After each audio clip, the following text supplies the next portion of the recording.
And we're live. Morning thoughts, morning thoughts, morning thoughts. Shout out to the people going out to work this morning. Shout out to the people coming in from work this morning. Extra special big up shout out to the people who work multiple jobs. I have the utmost respect for you. Shout out to my entrepreneurs, my stay at home moms and pops, my retirees. Shout out to the drivers. Shout out to the Uber driver, Lyft driver, truck driver, taxi driver, food delivery drivers, round town and long distance truck drivers. Shout out to the crossing guards and the school teachers, law enforcement personnel, medical field personnel, military personnel. Whatever your job description is, shout out to you. I can't forget my barbers in the barbershops. Shout out to the hairdressers and beauticians in the beauty salons, AC techs, nail techs. Shout out to the construction workers, heavy equipment operators, chefs in kitchens, secretaries in offices. Whatever it is you do for a living, shout out to you. Shout out to every single clean-hearted, good-hearted person who wants good for others as much as you want good for yourself. You're a good person if that is actually a part of your character. Shout out to you. Here we are on this beautiful Wednesday morning. Today is the 4th of March, 2026, and we made it. We made it to the 4th of March, 2026.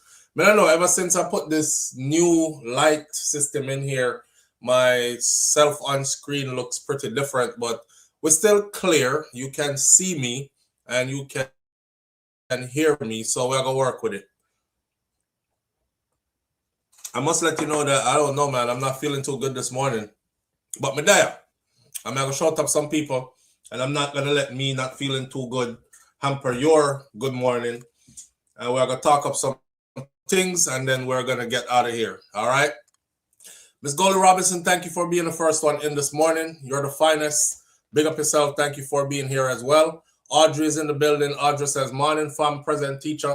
Thank you, Audrey, for being here. And then Audrey always says, please hit the thumbs up button as you enter the live. Please. Pussy G is in the building with us this morning. Pussy G, big up yourself. Pussy G says, up, ments. Audrey Wright, again, let me see. You're the finest is in the building. Sharon Spence is here. Miss Goldie Robinson, happy Earth Strong. Whose Earth Strong it is? Yesterday, I think it was Rash Jada we were going to sing. Oh, I did Rash Jada? Whose Earth Strong it is today?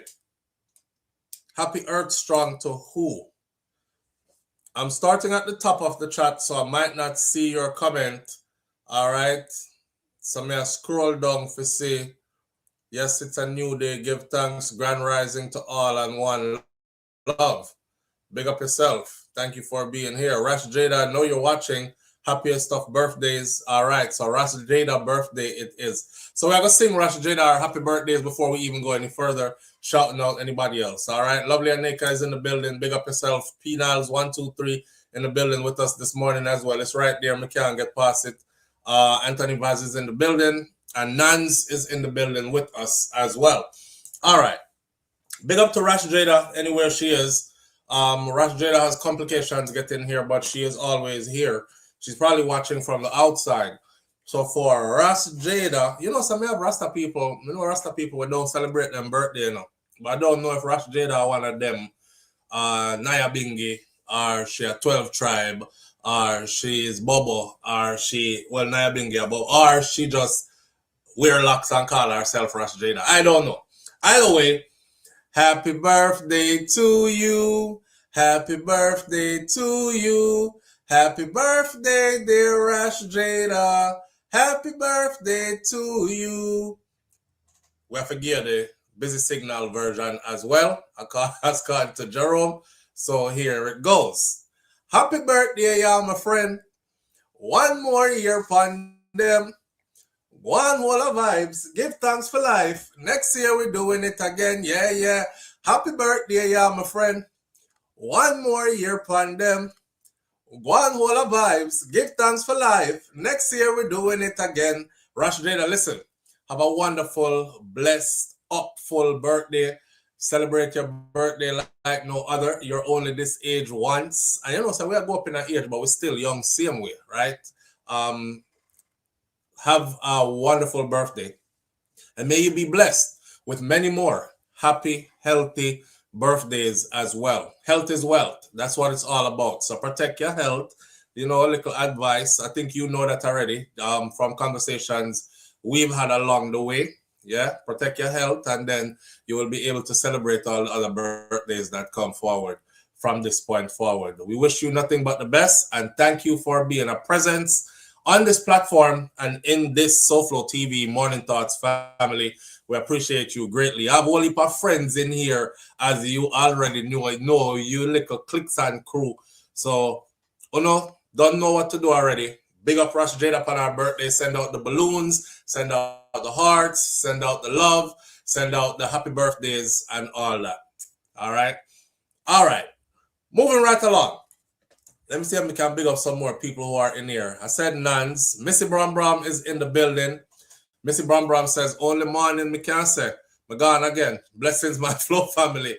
Happy birthday and blessings to Rasha Jada. All right, my sister. She gone again. She be sneaking in every now and then on these kind of thing. Well, brother, Let's Bond TV is in the building with us this morning. Big up yourself, brother. Thank you for being here. Who else is here with us? Let me see. Diane Wilson is in the building with us this morning as well.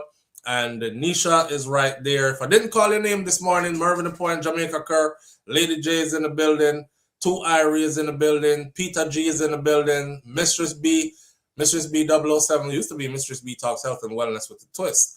Grace James is in the building with us this morning. 54663 is in the building with us this morning. Elaine Brown, Stacey Ann, Winston Gale, big up yourself. If I didn't call your name, DR Senior Sexy. If me not call your name, that means you either arrive late or you're way down on the list. And we have a whole lot to talk about this morning and limited time to do it in. I don't know what happened from yesterday till today. My belly just, I ate some stuff I wasn't supposed to eat. Coming up on this thing where I'm not able to eat a lot anymore. So I've been dropping pounds like crazy, which is cool. And yesterday I decided to be craving. So I decided to go and get some of my favorite food and to overindulge. And my stomach and my body rejected it. So I went to bed late last night, around 11 o'clock, and then wake up about 2 o'clock. And I don't know why I went to the workout place this morning anyways, what we call the gym, and still run a couple of miles and did some workout, lift some old iron and these kind of things. So I'm feeling very out of it. As a matter of fact, when I dropped the kids to school this morning and came back, I was parked in the garage for a while. I couldn't even get out of the vehicle. I'm the kind of person that don't complain when I'm feeling a certain kind of way, because I have a high tolerance for pain and a high tolerance for feeling bad and just working through it. So when you hear me say I feel bad, I work through it, I feel dizzy and all them something that, and if you see me fall out during the live, or if you see me doing like this, trying to balance myself and these kind of things, that I go on. I think I actually just need to go sleep though. That's what it is. But we'll get to that. All right? Take care of yourself. You only have one self. And I got to remind myself that more time as well. All right. Happy birthday, Rasha Jada. Again, big up yourself. This is what we have on the table this morning. Remember we said yesterday the brother called in, but he called in late. And his topic was life overseas versus Caribbean life. So I would then include the entire Caribbean. Life overseas versus Caribbean life. I wanted to narrow it more down to life in the US versus Jamaica, or life in Canada, or life in the UK. Those are the main places that we have people who have left my island, Jamaica, and gone off overseas. We're mostly in the UK, Canada, and the United States of America. We're sprinkled everywhere else, but we're mostly in these 3 places, right? So we are going to do a compare and contrast this morning. We're going to weigh the pros and the cons. We're going to see if anything has changed and who is deciding to pack their bags and head that way, cross Caribbean waters, versus who is deciding to forever stay in these foreign places and the reasons why. He said yesterday that if you're going to start thinking about, oh, may I go back to Jamaica because the food here is killing us, we must remember that the food back in the Caribbean now is the same food that they're having now in the US, because we have so much imported now that we are now consuming the same things that they're consuming and therefore developing the same sicknesses that they are developing. So you can scratch that off the list, find another reason. That's where that will start. There's some dancehall mix up in here this morning as well. These always goes well. Bounty Killer says that the Plaza ship is sinking. Plaza is a play on the word Gaza, just like how Bounty Killer did say Geargas is a play on Mr. Vegas' name, you know. So the Plaza ship is sinking, which he's talking about Vibes Kartel's movement of the Gaza. It's sinking. I want to know why Bounty Killer said the ship is sinking, and a bag of other things Killer said that we're going to get into this morning as well, right? Then we're going to talk about also, there is a guy who won the lottery. He won a significant amount of millions of dollars. And now his ex-wife is suing him. I don't know if y'all saw that one. She in a court, you know. She stand up in court. They are before a judge. They actually took her case to court. I don't know why the case wasn't thrown out from the inception, but them in a court, and she's arguing for half of his lottery winnings. And then, boom, there was a surprise. So we're going to get into all that. There's a story here about something that happened to an individual in lockup in Jamaica. And this man wants his story to be told. So we're going to get into that also. And then, you know, the song Shake It to the Max with the Ghanaian singer Moliy, that had Skilly Bang on it, that has been charting and never came off the charts and has been racking up plaques all across the globe. They have how many plaques in the UK and the US, and they're on all that. Well, Shaggy, Mr. Bombastic himself, made a claim that Moliy blocked his and Sean Paul's songs that they made on that same beat. But she gave clearance to everybody else, but she blocked them. And then Moliy responded. I knew Moliy was going to respond because Shaggy has a hell of a platform. And when I looked at the response from the crowd, it wasn't pleasant for Moliy after she accused Shaggy of after Shaggy accused her of blocking them from being able to use her jump on the rhythm and do for them thing too, after she make everybody else do it. So Jamaicans are like this. Remember I told y'all that nobody outside is going to get away with hating on Jamaica in front of Jamaicans. Even if you hear a Jamaican and talk bad about Jamaica, don't jump in if you're not Jamaican. This is an advice to people from outside. If you hear a group of Jamaicans saying bad things about Jamaica, do not jump in and add your two-piece and say anything bad either, okay? Because you will immediately be surrounded and instantly attacked, and that's how they roll in real life. It's like how we alone for say bad things about Jamaica. We don't want no outsider come say nothing about it. That's how we roll. So they were mauling Moliy. They were dragging her. They were telling her, remember what happened to, what do you name? They used his name. Say something from which part? What are you the name again? Byron Messiah. They said Moliy should remember what happened to Byron Messiah, and we would done our career just like how we done Fame. Remember who you deal with and don't size up and these kind of things, right? So I knew she was going to answer eventually. We're going to get into all the things that were said there too. Jamaica must consider social media restrictions. Experts are now saying that's a pretty interesting part. And we're going to talk a bit about Melissa Silvera, because Julian Silvera's sentencing is coming up on Friday. Please don't forget, this Friday, I think we made it a date with Charlotte's Law.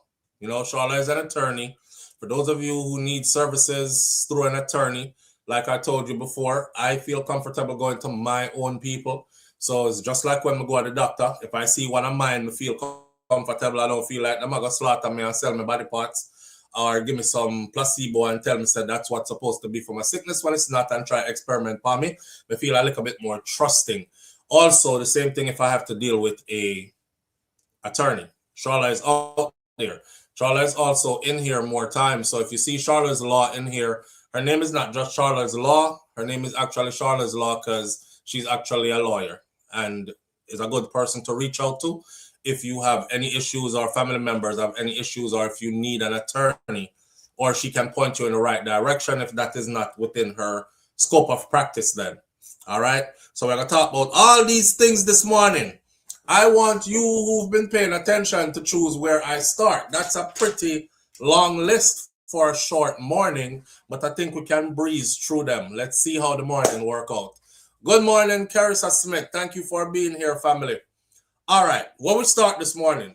Do we start with what happened to the man in the jail cell? Do we start with Moliy responding to Shaggy? Do we start with what Bounty Killer said about the Plaza ship sinking? Do we start with Jamaica and social media? Or do we start with Melissa Silvera? Where do we start? You have 60 seconds to choose. I'm going to sip some mango juice for 60 seconds.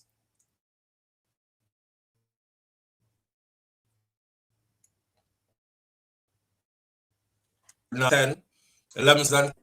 All right. I see 1 4. All right. Moliy, Bounty, Shorty. Moliy got a lot. We have Moliy. We have Bounty. What else we have? We have Jail. All right. We have 1 for the Jail. We have 2 for Silvera. We have 3 for Silvera. We have more Moliy again. We have more Moliy again. We have more Moliy again. We have more Silvera. We have Ahuashang. Silvera. Shaggy. Okay, so we have 1, 2, 3, 4 for Shaggy. That is still Moliy.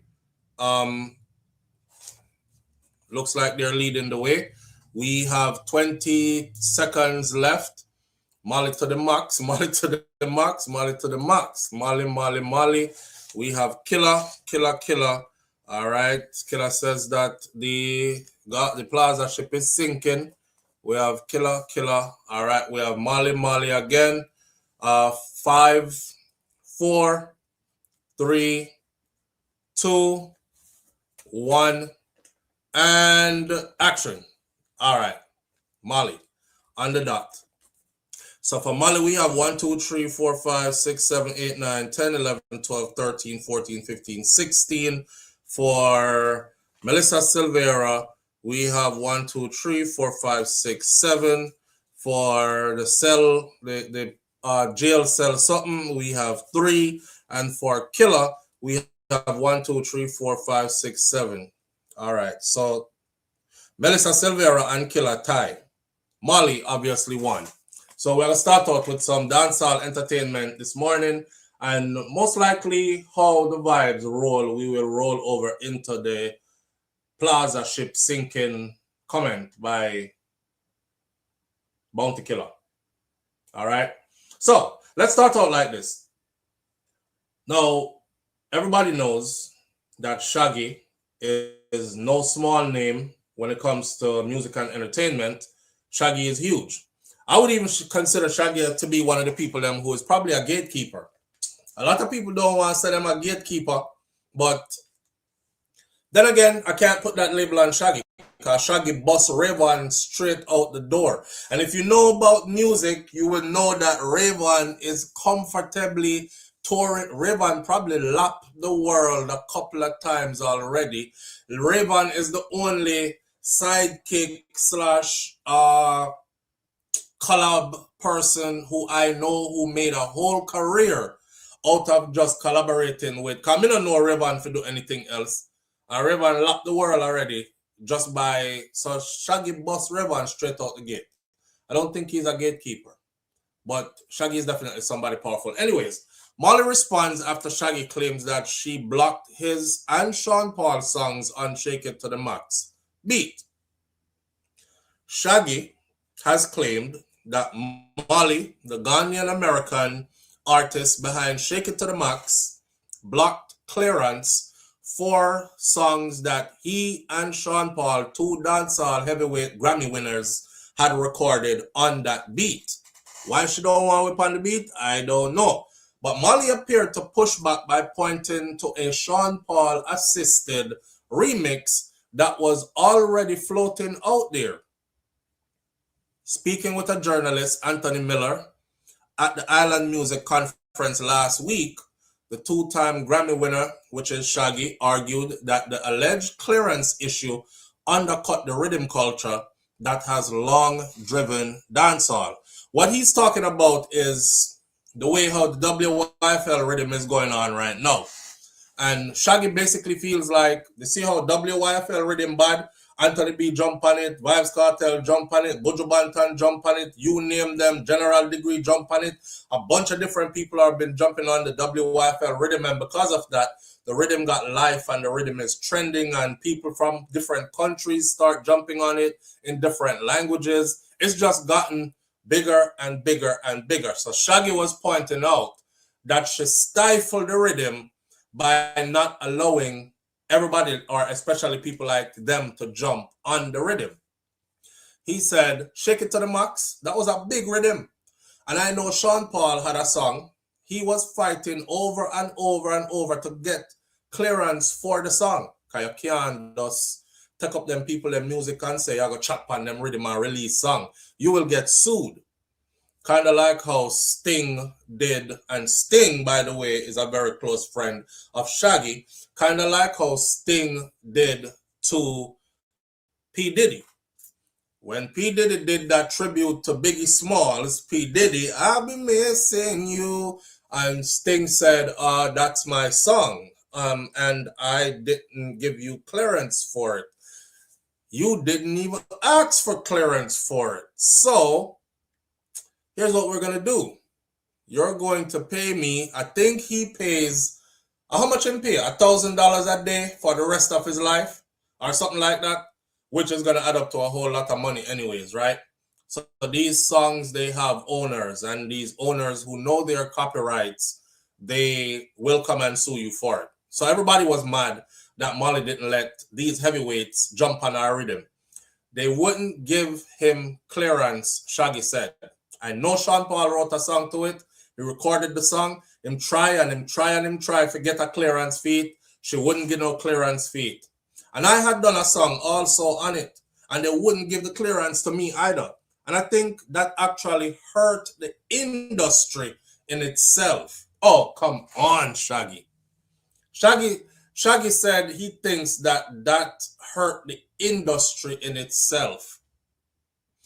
This is where the gatekeeper thing came to my mind. Because I was like, that was her breakout song. If you want to think about this, right? That was her breakout song. That's what I'm saying, Nance. That's what I'm saying. That if you want to think about it, we did not know about Moliy until Shake It to the Max. That was our breakout song. Would you want to stifle yourself by letting a giant like Shaggy and a giant like Sean Paul step on that rhythm and make songs to that same rhythm while your song is out there? Next thing you know, they're already bigger than you. They're already bigger than you. You're just a current wave. Current waves, they come with a hype and then they're gone. Shaggy and Sean Paul have been here for year after year after year after year, decades. And they've topped charts for decades. This poor girl is trying to get into the industry and try to survive in the industry. And the first thing you want is for her to give you the right to jump. And I felt like, yo, he is so wrong. And I'm not trying to make no excuses for Shaggy. But I don't want to say nothing bad about him because I'm a huge Shaggy fan as well. Not only for his philanthropic stuff that he does with his Jamaican people. Anytime we're in trouble, we can call upon Shaggy and Sean Paul as well. So besides that, I felt a kind of gatekeeper energy. Like, Lord, the little girl makes just go on and build, yo. You know, I ain't gonna lie, it was a bad rhythm. And it built and it built and it built and it built, but come on now. The man said, I think that hurt the industry. The industry, you know. So you're putting that heavy burden upon that poor little girl, you know. Said that hurt the industry. He said in dancehall, a rhythm's success often grows with use, which is true. Remember when I told y'all the other day, somebody said, or a group of people was saying, I'm tired of the WYFL rhythm now. I don't want to hear it no more. Nobody else, please don't do no more song on the WYFL rhythm. And I came right here and I said, the persons that said that, please stop saying that. Because once you kill the rhythm, the producer don't eat no more off the rhythm. People start thinking it's an old song and an old rhythm. That's what it becomes. What you want to do, a rhythm was made for work. So when the rhythm will work, let the rhythm work. Do you see WYFL working?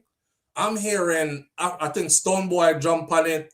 I'm hearing it in Africa. I'm hearing it in Costa Rica. I'm hearing Spanish. I'm hearing French. I'm hearing, of course, whole bunch of Jamaican, other Caribbean artists. It's just building and building. It's gone out of control. And that's a big deal for DJ Mac and Crash Dummy. Y'all try to stifle the youth them growth, right? So let the rhythm work. Well, that's basically what Shaggy was saying. He was like, a rhythm in dancehall, a rhythm success often grows with use. But Shaggy, it grows with use, but not when that's your breakout song and a giant take it. Because I would be to just give space to somebody that big. The people wouldn't even pay attention to you anymore. They'll be like, yo, have you heard the Shaggy song on the Sean Paul mash up that same rhythm that? I say no. I don't think that would have been a wise idea. You know?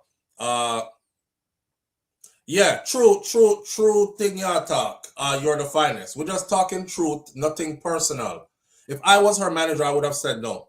Or I would have said, let's give it the permission to them to do it at a way later date after we lap the world one time already with it. That means we've established out there in the world that this is us and ours. And then anything you hear after this, they just remixed it. Because let me show you an example.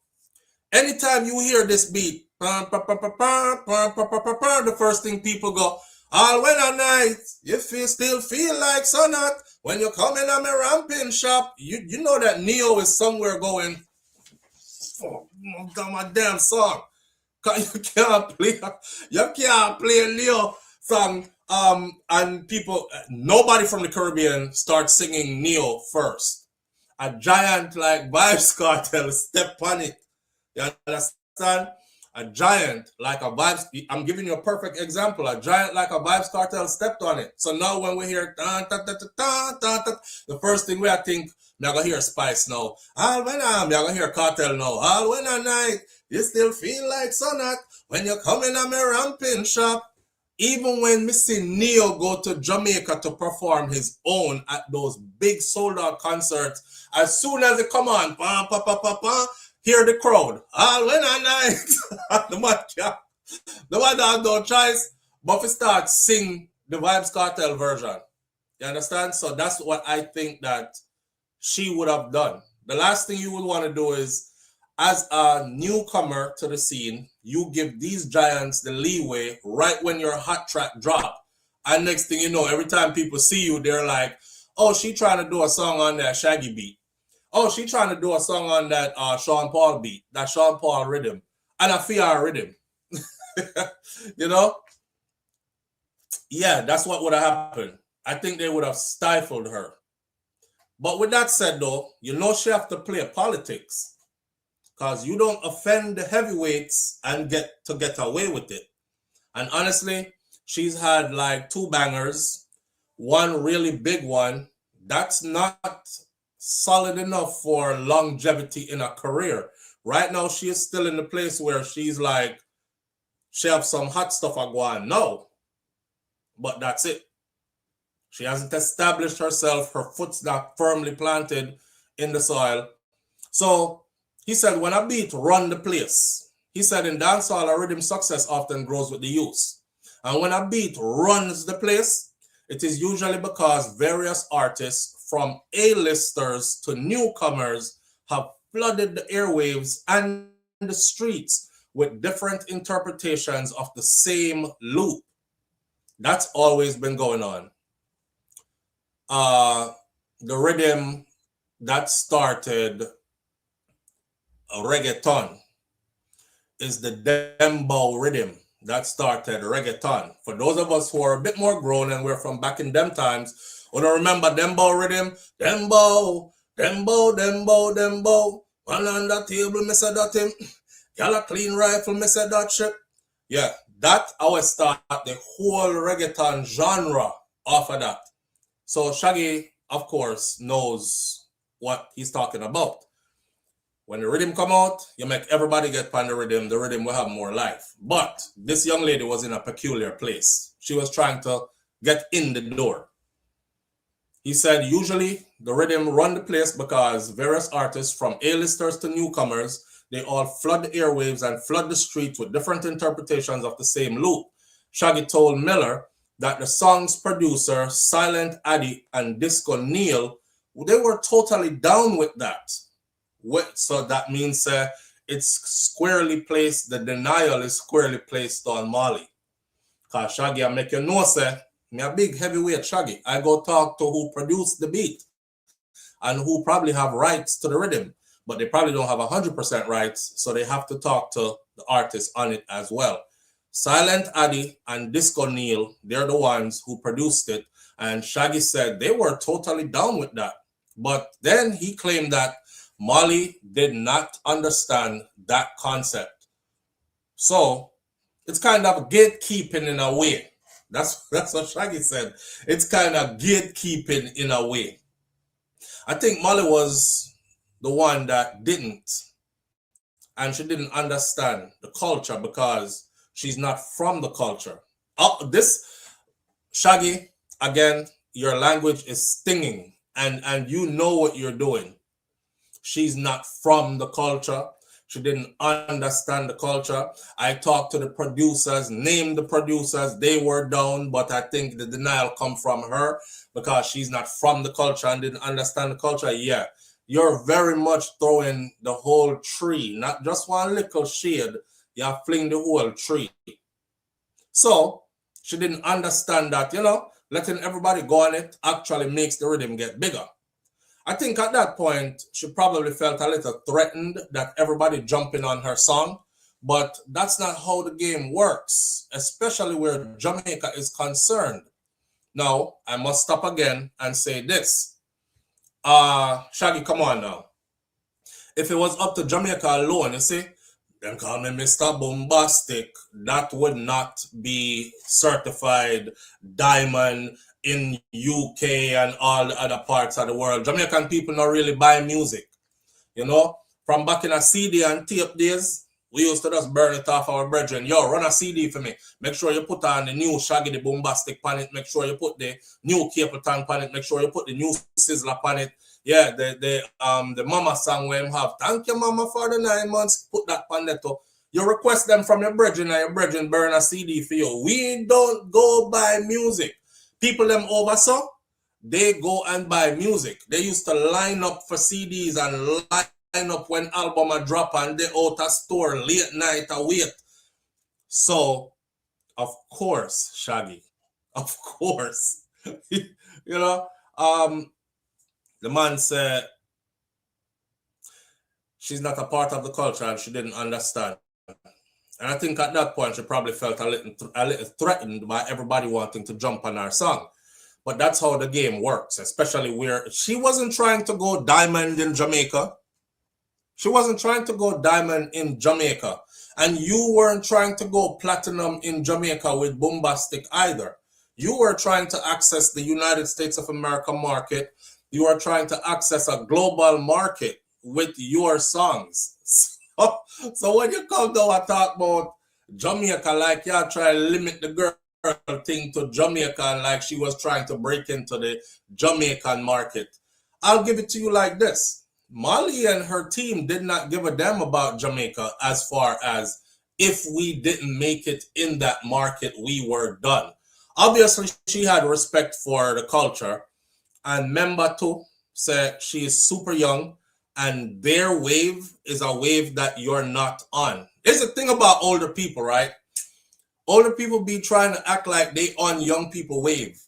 Listen, these young people talk in a way you can't even understand unless them let you in. You know what I mean? I feed them time, and I know you're a giant, and I know you're established, but sometimes you have to like move out of the way a little bit. And sometimes when you put your foot in the door and you don't want to move out the way a little bit, the young people then move you out the way, and then you end up feeling some kind of way. Right? She wasn't trying to go platinum in Jamaica. She wasn't worried about accessing Jamaican market. She have a big artist, Skillbank, on the rhythm. It gone and it went international. They're trying to collect their money in pounds, euros, US dollars. They ain't trying to collect their money in Jamaican dollars. When you hear somebody say 1.5 million for that, you know, and somebody say how much money that? And you say, yeah, you know, say about 6,000 something US that. No, them want to hear 1.5 million. Oh, you mean 1.5 million pounds? Oh, shit. Now we got some money. You mean 1.5 million US? Yeah, no, we got some money. So on Saturday, February 28th, Moliy responded. She finally responded to Shaggy. Because I'm telling y'all, I've been watching this for about a week now. It's been out there. And she's been getting dragged on social media. So I said, let me watch this and see how much it developed before me even talk about it, right? Well, she finally responded, so I decided to talk about it. She responded to Shaggy's criticism in an Instagram comment section where she didn't name him directly. She pointed all her users to an existing Sean Paul collaboration that she has on that same track that Shaggy did in the interview and said she wouldn't allow them to access it. You see that? Live on here with SouFLo. Good morning. Yeah. Hello. SouFLo. Yeah, fam. You're afraid to talk? No, man. You take long to answer. But May I say hello? Shaggy, talk to it. No, man. May I say Shaggy in the space we call nobody gatekeeper, man. No, sir. And Shaggy in the gatekeeper and Kiprich. Shaggy gatekeeper. Remember? Pan Kiprich. Pan Kiprich. Yes. Tell that to us. Because we don't know. You remember the time when they were saying, me have a pen and give me some paper and them thing there?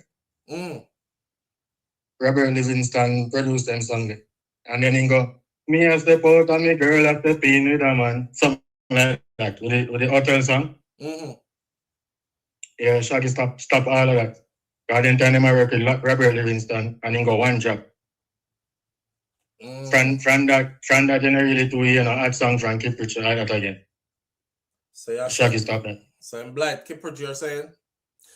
Now, right, please, y'all who are listening, if you want to refute this, feel free to call in. But this is not joking. Kiprich said in an interview multiple times. Oh, really? Yeah, man, I see this thing. I'm not joking. Kiprich said Shaggy blighted him already in multiple interviews? In said more than 1-2 times. Oh, wow. So, yeah, the gatekeeper energy that I was feeling. Coming on, call Shaggy a Big Yard Studios. I don't want to call him a Big Yard Studios. Mm-hmm. Yeah, Big Yard Studio and go. Then they Shaggy and respond to Big Yard. So we are going to run off allegedly because we don't really know for ourselves. And the Kiprich said. Yeah. All right,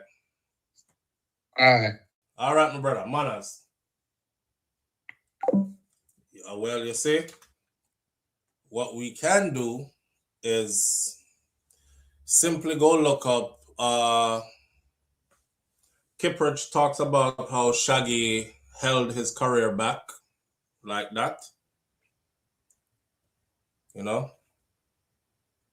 talk about how Shaggy held his career back. Shaggy has diamond plaques.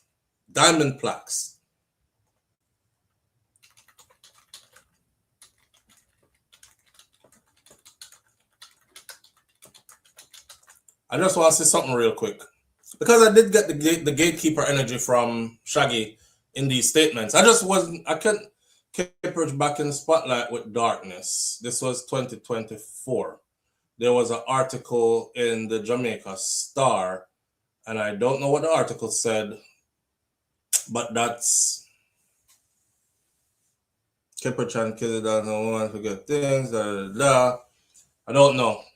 I'm gonna have to wait to read that and see if he actually did. Cause me not co-sign them something there unless me see it myself. Unless I see it myself. Cause you know how that goes already. So yes, Audrey, allegedly. Well, you say Kipper's telephone thing mash up your life. It mash up your life. Randy's daughter said Kipper's telephone thing mash up our life.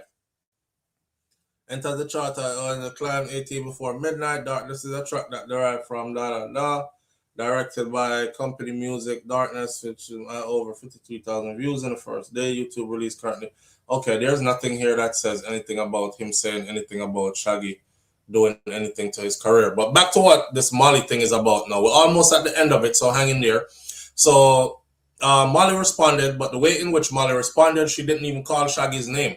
She just sent all her viewers or subscribers, her crowd, over to an actual collaboration that she has out there on the rhythm with Sean Paul on it. I don't know if Shaggy never get the memo, so Sean Paul did dep on it already on a version with her already. Shake It to the Max, which Silent Addy had described as a dancehall track, at its core, it was originally released in late 2024.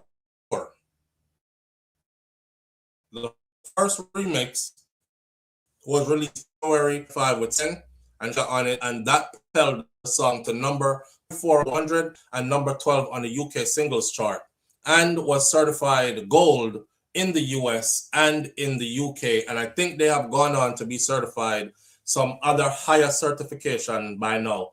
There were 4 more official remixes after that, including the Tough remix with Sean Paul, which you can go look up right now. So she did do a remix on it with Sean Paul. That's probably why she didn't want to give Sean Paul the right to do his own song on it. I already did a remix with you on it in collaboration. That's a smart move. The smart move is don't let them use your rhythm. Well, you can't compare another man thing to your thing. The reason being, what worked for them might not work for you. You know what I'm saying? So we're looking at the Crash Dummy and DJ Mac WYFL rhythm and how everybody is jumping on it. Molly's, I can see what her angle was. I'll have you on the rhythm, but it has to be a collaboration with me on it. So on every remix that they hear of this, I am on it. Like this rhythm is stamping my face in the industry. That's smart. That's smart. Because like I said, it's easy for somebody to hear that rhythm and then be like, she just trying to do a song on Shaggy rhythm. She just trying to do it. You know Shaggy, the bombastic guy? Yeah, that's his. She's just trying to do a song on it. Because y'all know nobody compared to Shaggy them. And y'all try and make something of yourself. She said, look, I love what's going on. This is the person who produced the rhythm. He said, I love what's going on with that rhythm. And big up to DJ Mac. The WYFL rhythm. Big up to DJ Mac because he has decided to let other people use his rhythm, Shaggy said. Shaggy said, I love what going with the WYFL rhythm. Popular rhythm. And you have multiple artists voicing their own songs on it. Not no song with the person. Nobody. Their own song. So big up to DJ Mac because he decided to let everybody voice pan him rhythm. Shaggy said, he's a breath of fresh air. Back to dancehall. So on one hand, you have him saying she is not from the culture. She never understand the culture. And then over here, he's praising DJ Mac and saying, you know, kind of give me a feeling like, true, you couldn't get to use the girl thing. You kind of talk to about her in a kind of way where Because the Jamaican people, them not have no sense, you know. They're actually following Shaggy and they're cussing Moliy out. They're cussing Moliy out. I see one of them said, all right, from now on, no Jamaican don't buy your support your music again. Let's see how long your career lasts. Another person said, somebody tag her and tell her about Byron Messiah and what happened to him when him disrespect Jamaica and our legends. One next person said, our career is soon over. Don't say a word, blah, blah, blah. So I know her team was seeing a lot of that. Elsewhere in the interview, the It Wasn't Me singer, Shaggy, admitted that while his early major label deals meant that he didn't own his masters, he had to fight back to secure his own publishing. This is where I was about to chastise him, because I said, if you even touch Mr. Bombastic today, if you as an artist today touch any of Shaggy song them, you get copyright infringement lawsuit so fast your head would spin. But then I realized Shaggy wasn't in control of those. I did a video. I've done a couple of artists over the years when I'm doing reviews, and then YouTube take down the whole video. One time I did a review on a video inside of one of these 2-3 hour lives that we do. And them take me whole 3 hour live. They didn't take out just the little piece that I did that. Them take me whole 3 hour live. And then of course when they do that, they normally send a notification to the content creator. So when them take it down, me I said, damn, man, look for my video. You know, I'm like, we just done morning thoughts. Where is the video for this morning? I'm like, babe, because you know, so Shakira is the techie. I'm like, babe, come help me find the video for this morning. I'm sure we were on air and it just gone. The notification came in, your video was taken down at the request of. And I said, it was a Buju Banton song. And guess who owned the rights to that song that I used a snippet of? Guess who owned the right to that song there? I bet y'all won't guess. This is Buju Banton music. Guess who owned the right to that? Talk to me. Let me see if y'all on point.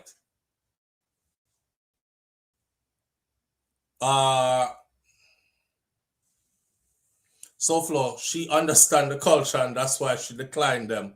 All right. Yup. Nans. Rock Nation. I think I told the story before. Nans, remember.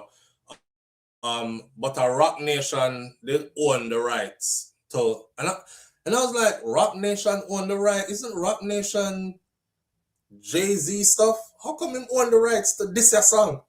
This a Buju song I run road from when? How Rock Nation own the rights to this?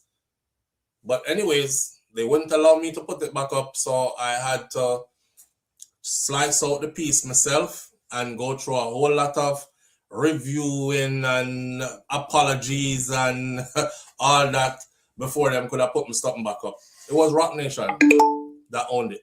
So a lot of these artists don't own the rights to their thing is basically what I'm saying. So even though I might say, Shaggy, if you move on, go, because if me do over Mr. Bombastic right now, he might go hit me with a copyright infringement. He probably doesn't own the rights. Live on the air with SouFLo. Good morning. Bless and Father. Manners and respect, brother. Talk to it while going. Yep. Yeah, man, about that shake it to the max with him there. You know what I say, I'm not even Moliy me, you know, with it first. And the Moliy, you know, with it first. No. Oh. Remember, in the clash with Ira and I forget who made that clash. I that rhythm that Ira did do kill it already, pan. But here's the thing, though. Nothing with no IRA. Or with no IRA, but IRA hasn't been firing for quite some time. Or he's not as prominent as he used to be. So, and hasn't been for quite some time. So, but me understand you say that's a you first hear it. So when you did hear him, IRA upon it, you did think of him rhythm? Yeah, but I think of him can really man everything, and you know what I'm saying. But me also know him as a writer, so there again him could have use rhythm in the clash but him probably did a right pan it for them. Right. Well, him not right pan it for them, cause everybody pan that right for themselves, but him use the rhythm in a clash. Now, when you use it in a clash, you see, there's no copyright infringement or clash. But when you use you use it and press up a song on it and then try and market the song on it, or if I use it on my platform where my platform is monetized, it's gonna be like me I try and make money off of film creation, you know? Right. So yeah, I could I use it in a clash, it'll be all right. But as long as him didn't try press it up and sell where him do on it, then him would have a problem. Yeah. Me get that. Me just chime in and say, I just me didn't know the rhythm from. Right, and that's a perfect example of how a rhythm spread. You know, because I know everybody, we don't all listen to all the same people. So you might hear it over there, so in our clash where IRA use it. First time me hear it, one time Skilly Bang did step on it. First time somebody else hear it is a Vibes Kartel. First time a next person hear it is all their favorite artists and who them listen to dep on it. So just like the WYFL and the Shaggy did that talk from. At the angle the Shaggy did talk from say, and that would keep the rhythm at a road. Yeah, but here what? That song there is so big, especially for a breakout artist, a breakout song. That song, Shake It to the Max, was so big. She don't need nobody on it. And if I was her, I wouldn't want nobody else on it after this no more neither. You can use it way after, or I can, wait for my next project and then jump on that. Me see that point there as well, because here what happened. Remember say she did actually remix her song and put two big artists on it. Yeah. Already. Skilly Bang and Shensia. And Shensia, yeah. And then it does start climbing. She don't need no more competition than that. Exactly. And them they are fair age group too.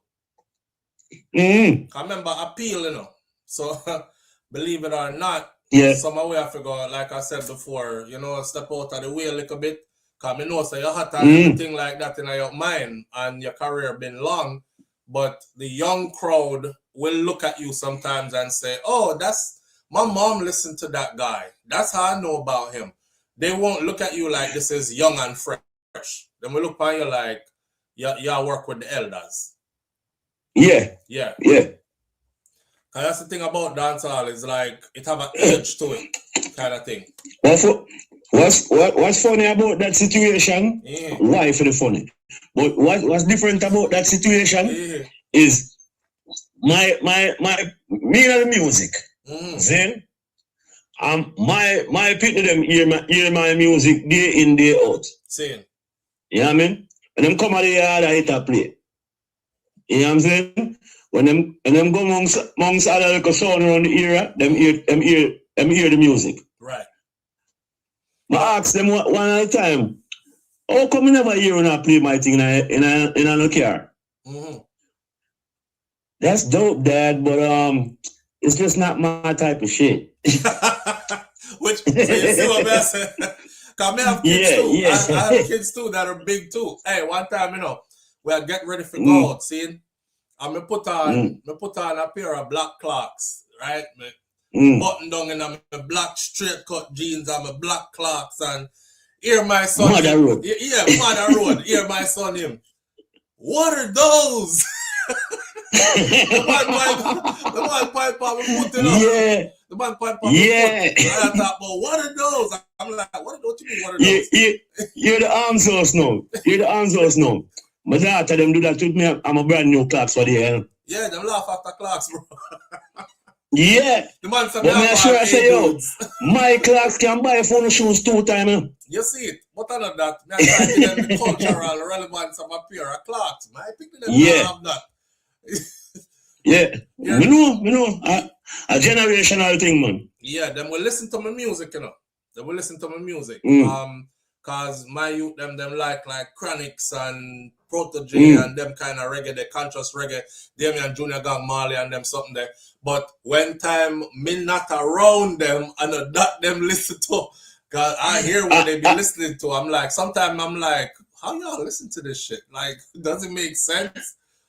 But that may I say no. Cause even same thing with my daughter. Them like the music, you know. Them like it cause daddy like it. That's it. Them like the music, and all them friends them come around and like the music. But are they gonna play it with their friends when you're not around? Yeah, my people them specifically don't play it. Yeah. Because it's not their type of shit. It's not of their generation. Them don't have no memories at all. No, you know what funny? What's funny is later on in life, you see, when time they're looking back 20 years, 30 years back in a life, them are gonna say, yo, put on that Dennis Brown there again, and that Dennis Brown there rock, right? And they're like, yo, it's nostalgic in their head. It's gonna bring back memories of being around daddy. 40 years from now, 50 years from now, them kind of thing there. The music where you are play around them now are gonna end up becoming for them playlists later in a life. Yeah, but not right now when them young and wild. I don't know for them. No, man, yeah. When me did little, me never want hear my mother and my father the music and my grandmother the music, you know. Me didn't want your passport, buddy. Yeah, we had a passport, buddy. Made a visa for it. Hey, we don't want to play none of that around here. I don't want to hear that garbage in my house. Yeah, you're nastiness. Yeah. Me save up every little money to go buy a Walkman, cause me want hear it. Remember Walkman, bro? Jesus. You have your Walkman, you have the money, you know, you just pop in your little tape on. And when you tape, read out your Bex. Boss, and you use piece of tape, splice it back. And you didn't even hear who shot it the ring club. Yeah, till it bust too much time now, and then a problem. Cause more time. No, you hear the chop them time. Yeah, you start hearing the chopping that song. I'm still in love, girl. But on the music topic, I'm gonna watch a live. It's not a live. It's a little thing you put up the other day about your music. Yeah. Give me a link. Cause I'm music with it. Bro, yeah. So me I look for somebody who understand how to call the when I put up there's just a raw recording run through. But me I look for somebody who understand how to mix and master properly reggae music, especially the mixing part. Of course, mastering will come after, but we need a nice mix pan, everything. You know what I'm saying? And we have a whole pan that we are working on right now, but I can't fit the people them when me at work. Give me a sound off of your show, man. Me start you. All right, will do. All right, my brother. Blessed man. Listen, if me don't link me. See, because sometimes my head I'm gone in all different direction and stuff. Me leave WhatsApp message. That no work, bro. That no work. Okay. Just this morning, we get to the WhatsApp message them for about the last 2 to 3 weeks. May I say message? All right, no say February 7th or something like that. See? So, call your direct. Gotcha. Yes. All right. All right, manners. All right, manners, man. Go on with your show. All right, my brother. Blessed. All right. Then he said she can't stand those shoes. She said them sell on QVC as old people shoes. She said Clark sell on QVC as old people shoes. QVC is that late night show. I used to stay up a late night and watch QVC because they used to have like women that are on QVC that are about try to tell us to buy this television right here. We are transfer from Big Back TV. This is slim, sleek, slender. The television, they used to be like about that thick when they first came out. Not like the TV where we have no flat on the wall. And me did it late night I watch QVC. But I used to watch QVC if it's still like, why our nipple them print out or me I look on the woman them on QVC because I couldn't buy nothing off of QVC. And at them time that too, I was probably even running up my mom's phone bill, calling those what the number them? 973 or something? 976. 1976 numbers. Anytime you see a 1976 number back then is a number that's gonna cost you money. Remember me telling you when you call the 1976 number, you're gonna hear, "Hey baby, what do you want to do?" I'm like, yo, gotta talk to me. I'm like, I don't know. And she's like, well, I mean, what do you want to get into? I'm like, anything, anything. You hear, you have clothes on? I'm gonna say, yeah. And you hear, take off all your clothes. If them do that today, see them would have get in so much trouble because I was a minor. And the people them where I talk on the other line, a big people them, because them I work at the call center. That's back in the day when you work at the 976 call centers. That's what you did. Your voice was used. People used to actually walk around and say, yo, you have a nice voice. You can make some money off your voice. Who come from them time to remember what I say? You can make some money off your voice. Next thing you know, them have you at work as a sex worker. And sometimes you find out who they're behind the voice. I used to see some girl big like this. She's like 450 pounds, and she's like, yeah, I make a lot of money. I do phone sex. And her voice sounds beautiful until you see her. And then you're like, damn, she big narrated. So I she'd up on the phone and tell me about take off pants, squeeze it and strangle it and do all these kind of things.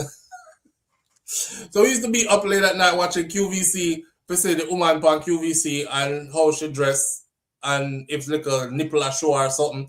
Or we up late night terrorizing the 1976 numbers until my mother phone bill come and she didn't want to kill me. Yeah. I still have a Walkman. You still have a Walkman? Where's a caller? You just age yourself. Mervyn, the whole of we are big people. We don't mind aging ourselves. We past that stage now where we are high. Just know, say, age come off a calendar a long time. That's it. And that's how we're there with it. So anyway, who's Stacy SouFLo? I don't know. Yeah. A 1-900? 1-900 or 1976? And it used to be $10 a minute. $10 a minute. You're like, them not gonna bill nobody. Hello? Are you caking on the phone 15 minutes later? You still strangle your chicken. 15 minutes later, $10 a minute and 15 minutes later, you do the math. You still there strangling your damn chicken. Strangle your chicken, and woman the day in your ears. Go, baby, go. You did it. Whop. 20 minutes in at $10 a minute. Blood fire. Your mother go hang you. I had a thing where I used to be like, it wasn't me, like Shaggy. My mother says it's not no blood clot, body else but you. Yo, they have to run it up. Oh man, growing up. You still have Walkman? Rotted.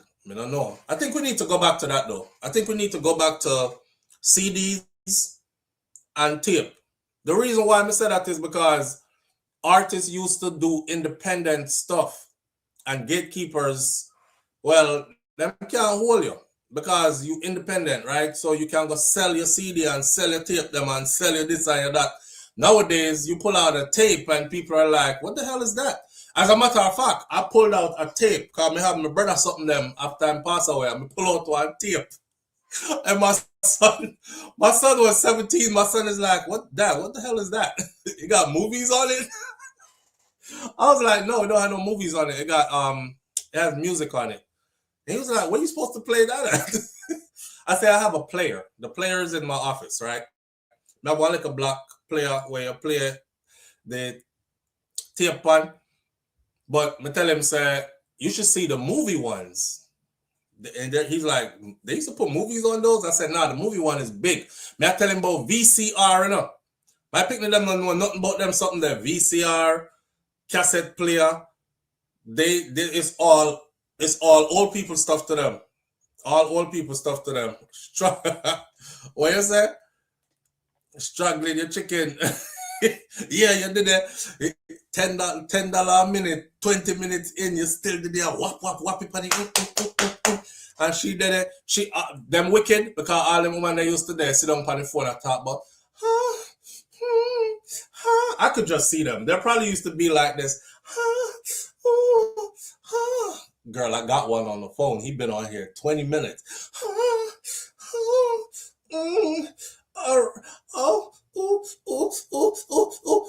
I try follow for your voice now. We know the you go faster, and then she break your back down slow again. She prolong the minutes, and you're there. I run up your mama phone.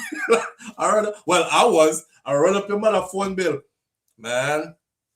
I remember my mom got a phone bill one time. Her phone bill was like $800 and something. All me hear from Ron at the back of the house was not a mama bomba clot. I me hear my name call out loud. We used to live in an apartment building, and so you have all of the mailbox them in there. And me used to go check the mail. So me know when time phone bill come. Southern Bell. It was Southern Bell for that part of Miami where we were living at. When me see the Southern Bell synthing come, me said, Jaja God, I hope you're not bad. I hope, them actually forget for bill with. I was so dumb. I hope them forget for bill you. You stupid. I was dumb. I was friggin' dumb. And me caught up in the niceness. I strangled the chicken. And it's not as soon as you do it, the bill come. You're addicted now. So me do it Monday. And then me do it me afraid Tuesday, Wednesday. So make a couple days pass, me say me not do that again. Thursday, me fall victim, me go do it again. Strangling my chicken again. And then, next week pass again, me say me definitely not do it. So it's adding up. 20 minutes 1 week, 10 minutes 1 week, 5 minutes 1 week. Sometimes I did I try to do it in like 2 minutes. Things that my mother still wouldn't beat me or nothing, because if I $10 a minute and it was actually $9.99 per minute. So the person who said $10 a minute just now was right on point. It was $9.99 a minute, $10 a minute. Mortgage money. And my mom had to, she didn't have to pay for them, because my mom said, none of my children in here are adults. I have minors in here. So my mom was always slick. She was always like, listen, if y'all have children calling in, maybe there's something wrong with this service and you need to vet whoever is calling in, because this is my child. You were talking to a child, and them apologize and dead the bill and sitting, and then me go do it again and me get some rotted lick, and then me do it again, and then she nearly killed me that time there, and then me never do it again. So I was so addicted that even after I got caught, she get the first one out, I did it again. She nearly murdered me. Them forgive it still. But now she was concerned about me continuing to do it. So about the third time I do it, I went to get a murderation beating. It wasn't no regular beating. It was I'm going to kill you kind of beating. And then I never do it again after that. Yeah. Mervin? Live on the air with SouFLo. Good morning. Good morning. Morning, family. How you doing? Good enough. All right, talk to it. I was on mate1.com. You was on what? And I'm mate1.com. Mate1.com. Yes. You remember them used to in at the back of the magazine, them like the Source and the XXL magazine, all them with Ebony and all them magazine there. It used to be. No, I don't know what them there. A computer, I don't know what it from. Oh. Yeah, I didn't know about none of that. So there's a dating site. Okay. So we go find them from man from England. But he's Nigerian, live in London. Mm-hmm. So this man I meet for me, I talk to him. So I'm telling you. Oh, you ain't tell me. No, me I say I saw him tell you. No, we were dating. I was getting money, and I have to have sex for my money. Exchange is no robbery. So he take off your clothes. We lie down in my bed and time. See this man, the clothes off. Finger down there. That time I like to cook my dinner and quiet with that food. That play with the young man. I saw me know say that the woman them used to do me too. Yes. Yeah. And me I go, me I make the sound and they say, oh, it's coming closer. Spread my legs like London Bridge now. I'm like, I said, shut me harder, shut me harder, shut me. I said, oh, I'm dripping wet like the river is running. Another tank up some sickness. I said, oh babe, look at my boss. Suck off these two nipples one time. Rascal. Go see them pop up yourself, fellow. Oh, yeah, and I work. The man, they know. Wait, you know, the man work at cable and wireless in London. Right. And so, like, that the time, you know, he wake me up because 11 o'clock, you know, in time, 5 hours ahead. So that is time I sit down, like I work, you know, me get me put up money by my laptop, computer, the whole computer statement. That's when you establish your account and you do your own thing and they actually pay. So you get money. No. You don't understand. We're dating. Because that we're man and woman, so we offer the site now with phone conversation. So how am I sending money? Get my money at Western Union. Oh, wow. So I want to start them something here. The first money we get at $52,000. It's right. It's okay. We couldn't fight no more. When we pay most of the money, we make me have my own computer. Have that in my house to me comfort. No turning back now. I want to, man, I make songs that tell me sometimes. I want to realize that start and repeat the same thing over and over. I want to, that was gold. That was gold. Why Russian woman taking me from me? What? I'm tired. You get tired, man. I need something new. No. He wasn't tired. I mean, even though I come to London at the Olympics, you know, I mean, I go down. So you want to meet you in person now? Yes, man. I want to, man. Right. I don't know, everything go down. Just get fucked. Maybe the Russian, they're blonde stuff. Maybe wants to look milk in and chocolate. Me are saying ready for something new and different now. Well, so be it. Me get, but I got my money's worth. I got my money's worth for nothing. Why? Bye. Big up yourself. Yeah. So you see, when the grown people when they are talk about the little young one them today when they're on what them there, may I find out so you can now pay people through Instagram and Facebook and all the other platforms. And people are meet on these platforms and rub front and all these things and exchange money too. Girl call, man, slide in a girl DM and talk about, yo, send me something. And the girl says, send you what? Send me some text the picture now. Yeah, cock it up and spread it for me. And she said, send me 100 US. Send it to me cash app. See me link here. Bling! Our link gone. A whole heap of them do it, you know. Right now, a whole heap of them do it.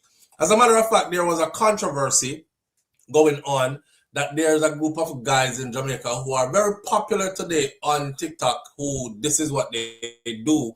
I'm not calling nobody name, I'm just saying this is what they do to foreign gay men. So they have to skill out and spread out and do cam to cam.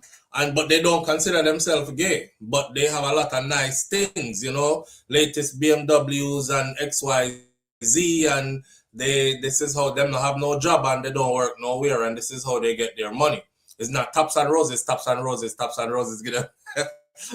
them money. Why the world change? The world really changed, me not lie.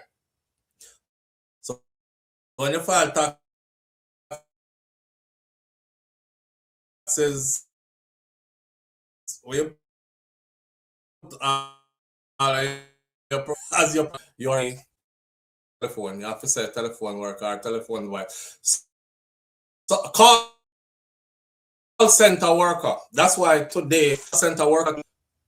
Back in the day where call center was called. Back in the day, call center. I remember when somebody first told me that, yo, SouFLo, call center jobs take over Jamaica, you know. I was so out of touch with what was going on in Jamaica, you know, as far as that goes. And I remember doing this show and somebody say, yo, call center jobs take over Jamaica. Hear me now. They say a prostitute and whore them want to turn the whole of we now, you know. But call center job take over Jamaica. Because I thought that's what it was. I thought people that graduate from UA can't find no job in them field. So them gone at the call center go, on phone. And that's what it was. But I found out it was something different. So this generation call center is not the same as call center for us from back in the day. Anyway, let's finish this up. Elsewhere in the interview, Shaggy admitted that while his early major label deals meant that he did not own his own master, so him couldn't make nobody jump on the rhythm and do what they want to do with it because it was out of his hands, and he had to fight back to secure his own publishing. He dismissed, however, the idea that the younger generation has a better handle on the business side of their careers. Somebody said to him, hey, you know, said this younger generation, they're no longer the lost sheep. They're no longer just jumping into music. A lot of them are actually studying the financial side of this and how to be more independent and how to own more of their stuff, right? And him say, yeah, him not really believe so. He said, you would think, until they're in a problem and them start some GoFundMe. That's what Shaggy said. Shaggy threw shade throughout this whole video, throughout this whole interview, no matter how you took it. You would think they're in control of their financial side of their business until them get in some trouble or problem and them have to go start some GoFundMe. Well. To the artists them out there that's listening, please learn the business side of the music. So when trouble reach you, you don't have to go sign or go do a GoFundMe. You can do, you know what, let me say something about GoFundMe real quick. Because I was supposed to start a GoFundMe, right, to help somebody. As a matter of fact, now that I have 700 people here, let's put it like this. I told you that after the hurricane, we just have baby. So we're not heading to Jamaica until that baby is old enough to fly and all these things. However, I'm still concerned about those in Jamaica who need help. And, you know, I've had off the line conversation with people like Charla, who Charla is reminding me that, hey, SouFlo, remember that Jamaica is not like, you know, in the US where bam, bam, bam, everything works in order, on time, you set an appointment, you go, it's done in a day kind of thing. So if you're planning on doing all the stuff you say you want to do, get a home, build a platform, put the house on it, anchor it properly, have the house run with electricity and water piping and everything like that, you're going to have to, the smart thing to do would be to work with somebody who is already there, right? I'm said, damn, that's like logical, but I'm running in so many directions. Something even as simple as that would miss me, and I would literally go to Jamaica to try and do it. Anyway, I told this audience that I was going to do that. Do a GoFundMe, take up some money, and see where we at with the money, and then use that money to help somebody. And I was going to use GoFundMe because it's super transparent. Everybody can see who give on the GoFundMe and how much is given, and when you hit your target, that, and the other. However, I've been very hesitant to do the GoFundMe. And me can't get over the blight. And I was just telling my son yesterday, because Kosi asked me, Kosi said, Dad, how come the people I follow on YouTube, I watch them give away like brand new cars and they rebuild people's houses. And the stuff they give away costs tens of thousands of dollars, you know, $50,000, $60,000, $70,000, and they do it repeatedly. And I had to tell my son, I said, Coco, they have millions of subscribers, right? And their subscribers actually give when they come up with a project and they do it and they're proud of it as a project, as a group. In my culture, it's not the same. So I'm reminding about the time when I went to Jamaica and got to the healthcare center, walk up into the healthcare center, ask the people them, is there anything that y'all need that you are not getting? And them said, the lady said, the nurse that ran it said, well, it's a long list of things, you know. I'm going to say, all right, make the list for me, write the stuff down, because I have somewhat of a platform. So write the stuff down, and I'm flying out tomorrow. And I will try my best to put together everything that's on that list for you. I came back to my audience. I'm going to pitch the idea to the audience. Everybody, do it, SouFlo, do it. That is so generous of you. That is so good. I'm all in. And then when it was time to do it, 95% of people who gather here was not all in. So I was left to do it by myself. I mean, I tell my son yesterday, say, at that time, my money was kind of low. So I had to dip into my personal savings in order to accomplish what I had promised these people because I consider myself to be a person of my word. Now, me do it and me finish it off, but it left a bitter taste in my mouth. Like, so I tell my cousin, my son, say, if they couldn't put together $2,000 for me to fill and ship off, it was 3 wheelchairs and 2 barrels worth of stuff. That's it. The man 2 barrels worth of them. If them couldn't put together $2,000 for me, then I think they're gonna put together $30,000, $40,000, $50,000 for me to do the whole housing thing. And maybe I'm being overly ambitious. I'm thinking about housing 2 families. We're looking at thousands and thousands of dollars. So I tell Kosi, say, my audience, the people you watch, they're different. My audience, the culture is, look upon him. Scammer, you know. Over there, try to get people money so they can go buy Shakira things. Move on and look work, boy. Sit on YouTube every day. That's how they were doing me when I was trying to help. So me, rather just help myself and then do it for whoever I can. Of course, there are people who are saying, SouFLo, don't let that stop you from helping people who really need help. However, when people gas you up and then don't come true, that's when you left looking, you're left looking stupid. You're left looking stupid because the worst that could happen is I start a GoFundMe, I get an amount of money in there, but nowhere close to what I need to do with the money. Now the mission changed because I don't have enough money to do what I set out telling you I was going to do with it. So now y'all going to have the people that might say, you see, you never going to buy no house in the first place for nobody. Watch him. I talk about him not getting enough to buy a house. What am I going to do with the money now? I'm going to use it for himself, And I just can't take the stigma and, that kind of thinking there. And I know it sounds selfish, but I have myself and my brand to protect as well. You know what I mean? So I would rather keep on pointing to somebody who is already there and say, yo, everybody give to that person and give them the responsibility to do that. That way. Also, my own house, mash up in Jamaica.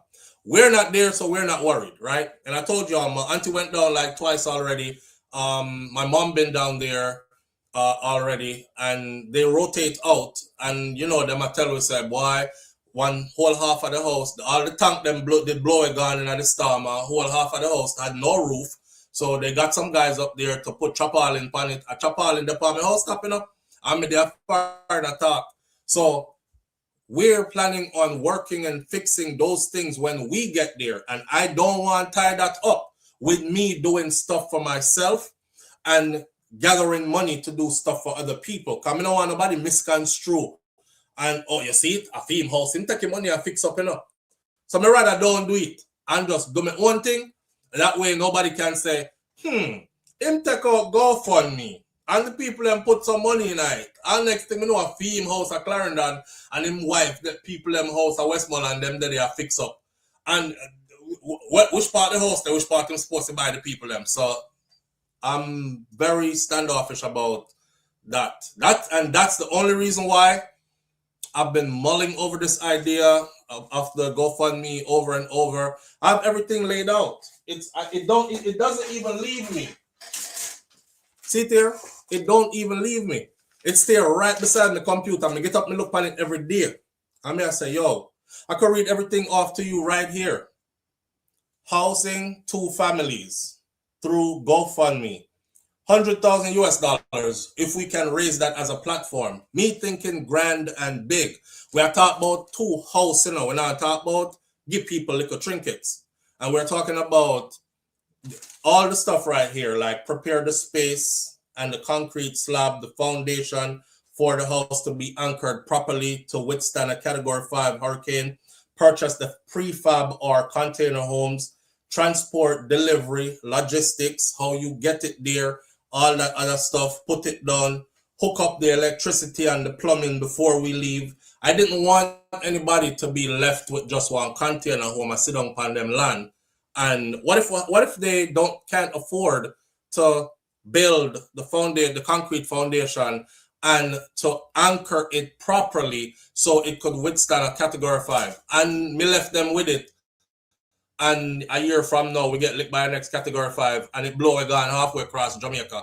You know what I mean? So I wanted to do everything. That's just me was trying to think good for other people. But there's so much behind the scenes with the coordination and the draw down and the hold down and the live on the air with SouFLo. Good morning. Hello, good morning. How you doing? My dad, my brother, what going? Good day. I mean, I listen to you. So, I mean, you ask the people to don't forget and keep on saying Donnelly to say her name. Mm-hmm. They won't even say her name. You think they're gonna always pull through and go to Western Union or go to money transfer and keep their word? Right. It's gonna be rough. I mean, if you were doing it when everybody's in the feeling and the motion of the chaos in Jamaica, they'll push out effort. But I just no, don't. they wouldn't either. They wouldn't either. And that's why I didn't do it then.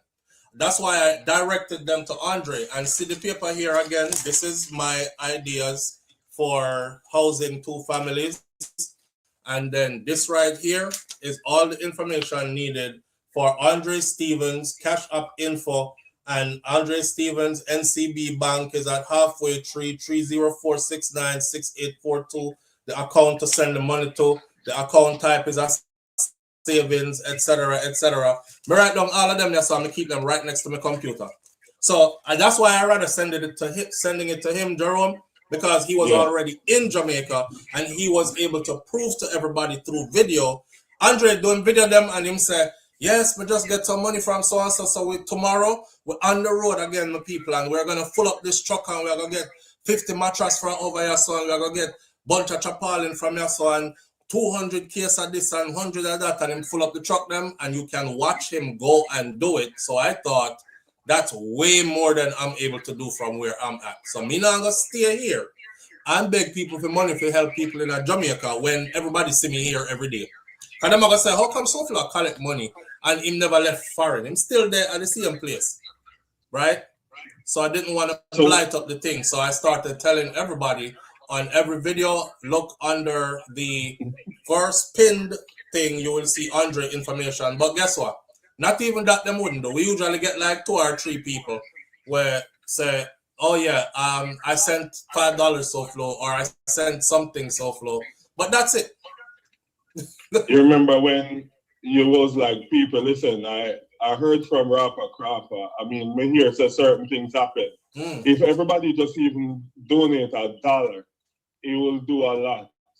And you even protest for your vlogger brother, and me still see you when they get beaten. Yeah, you remember that?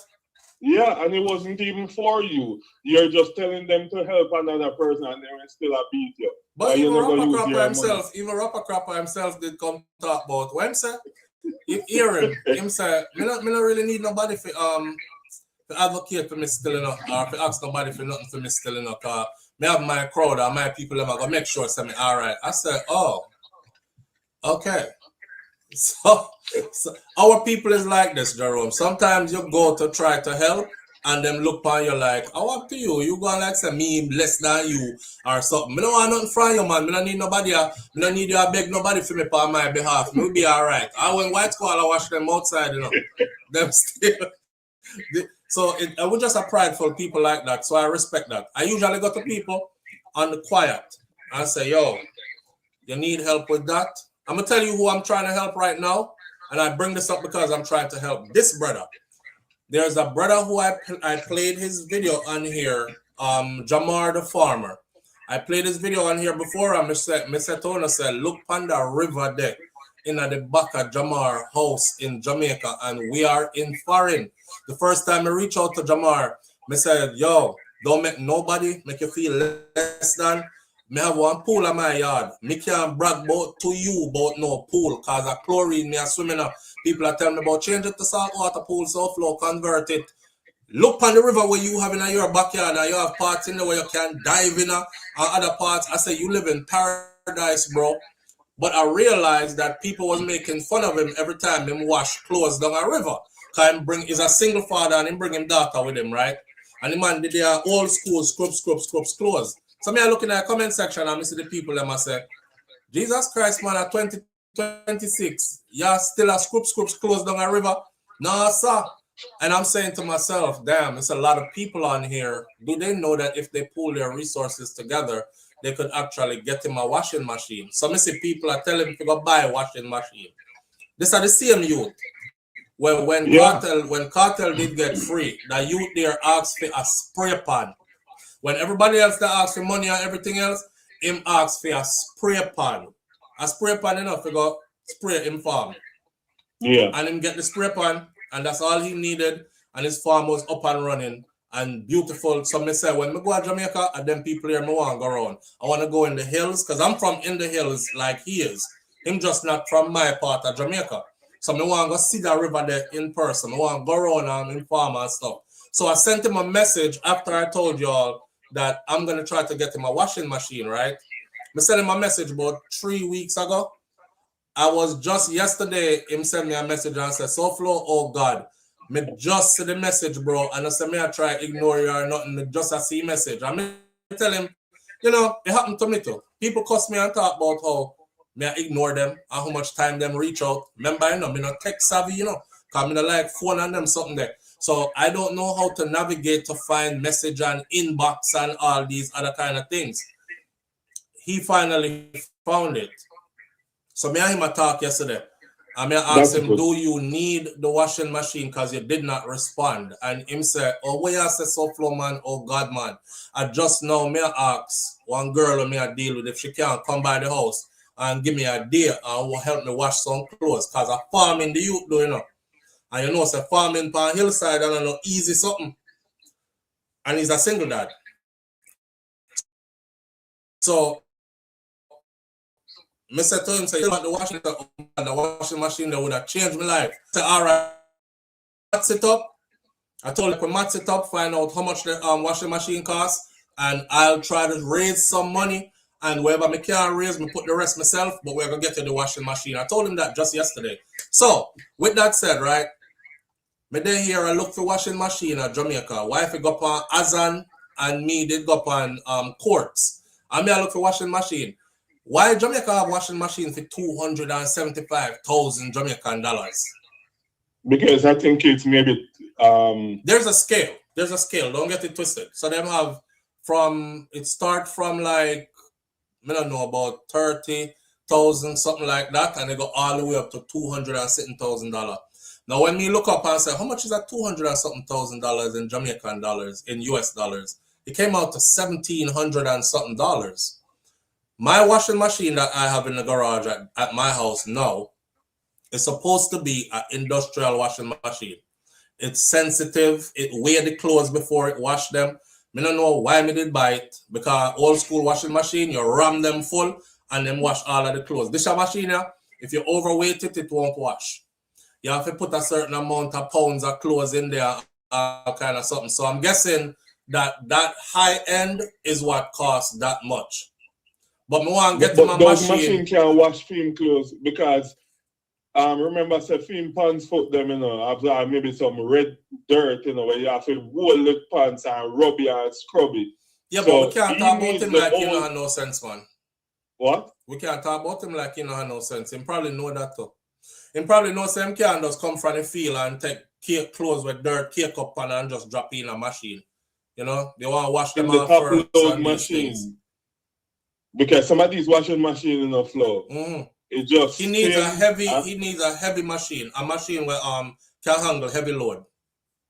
That's what I need.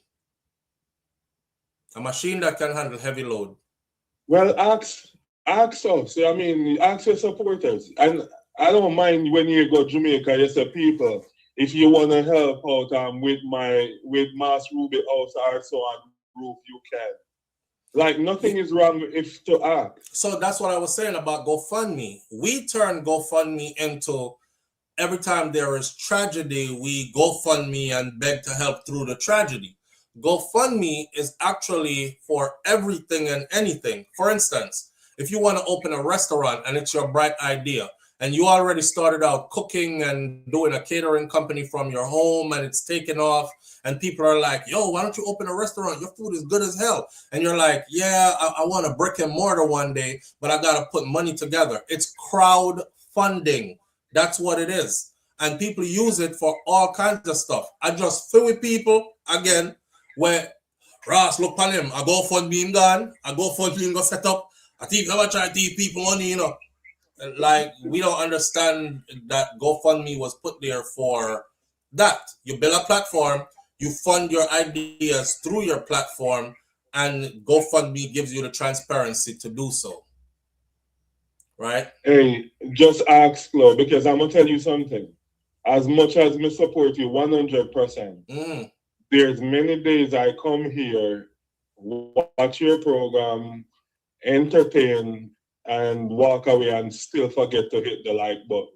Right. And I know that whenever I'm forward here, I'm gonna be either entertained or learn something new, and me still forward. And I don't like me go on a panel and me say, you know, so the person I'm sometimes in chat fuckery. So make me hold on for me like till him finish. Same. I know that's not the case with you, but many times I come here and leave and forget to hit the like button. Right. I think maybe you have to do, you know, like, you know, when you're stepping at some people's house, you have to take off your shoes. Right.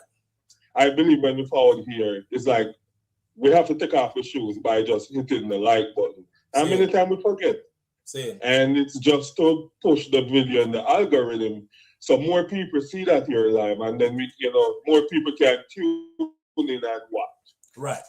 Right. And we can continue to grow. Because that's what it's all about, right? Growth and development, Audrey, right? Because she just don't want to hit the like button. Who, Audrey? Yeah, man. You're wicked. Stand her. Audrey are the main one. Every morning, Audrey said, please hit the thumbs up button as you enter the live. She alone. That's why we put her. Me know if I'm practice what they preaching of Flo. I saw. Yeah, man. You know, Audrey tell people and she herself now hit it. You know, so what Mervin said? Mervin said, new machine here, them only wash clean clothes. You're watching the only wash clean clothes. Norma Jean is asking, can I ask where in the US you are, SouFLo? I'm in Florida. I'm in South Florida. Yeah. Maybe Norma would want to send you a washing machine. Then you can send it to Jamaica. Right. Well, I have a place that can handle my shipping, which is where I went to send the barrels off and stuff. I live in one of them pocket town there where them rob you for everything. So me just drive go down a Fort Lauderdale, and there is actually they're right here, Intercarib Inc. I have them card right. No, Intercarib Inc. did not rob me. I know them that. Because you do have some people, you ship off the barrel to them, and sometimes within the next 3 days, they call it that your barrel is ready to clear. Yes, those are the people that I work with. Actually, they take it, go drop it on a veranda. They go deliver it. So once I drop it off in Fort Lauderdale, right? I drive down to Fort Lauderdale, I drop it off. They actually take it all the way in. So you're saying that see them here, the C&S Freight Services. C&S Freight Services, Carl Sharp and his family, and they're in Lauderdale Lakes, West Palm Beach. I have them card right, so I'm gonna be bigging them up too, but them me use, and they carry them deliver with Westmoreland, Clarendon, anywhere. Them clear it and deliver it. So the persons who I'm sending it to, they don't have no. It just dropped on the veranda. So you're literally saying that you can speak to someone and they say, hey, you know, we don't have a refrigerator. I say, no worry yourself, no make one reach you. Yes. And within 2 weeks, they're sitting on their veranda and just see somebody pull up with a pickup truck. Yes. And just, yeah? Yes. And so nobody knows if you pay for clear it, you take all the work away from the person. Pay for clear it already for them in advance, everything like that. Right? Drop it off to from y'all can go look them up. They're C&S Freight Services. C&S Freight Services. From you drop it off to them, you tell them where it's going, and you pay upfront for the clearance fee and everything like that. You don't say another word. That drop right there at them doorstep. That's good. Yeah. Anyway, Flo, me never did one call in until you hit the Bounty Killer Gaza Nation thing, but big up yourself still. All right, manners and respect, brother. All right. All right. Yeah, so that's my plan from now, is to help Jamar get a washing machine. That is simpler. That's something I think this audience can pull off. And I told my son yesterday, I said, you know what? I'm going to try to pull off getting him a washing machine. If it don't turn out good, then that's my warning sign to don't go any further, promising to house any family that lost their house, because your platform is just not that active. You might see numbers, but the numbers don't really mean anything when the people will show up to view your content. But when you try to move a needle, do a drive for something, nobody shows up. You know, this platform is not like giving like that. So we have to work with what we have in the meantime. No fault to anybody. I just saw people steal, and that's just that. Yeah. When you said that's what you do, yeah, man, they have good service. I've used them. They have good service. They drop off the stuff, then pick up the stuff. Once you give it to them, then pack your stuff properly. You don't see it again until you get the notice, reach, and them give to who you tell them to give to, and these kind of things. I was excited the first time I shipped with them. I say, a Westmoreland may send barrel going up. I told it to come from him. Said we deliver all across Jamaica, SouFLo. Morning, live on the air with SouFLo. Hey, what's up, SouFLo? This is Larry. Hey, Larry, what's going on, fam? Everything's great. Everything's great. Talk to it. You touching on some great topics today. Now, I'm gonna start like this. As a black person, you gotta be 10 times smarter than these white people. Now, with this GoFundMe thing, and getting donations from black people, right?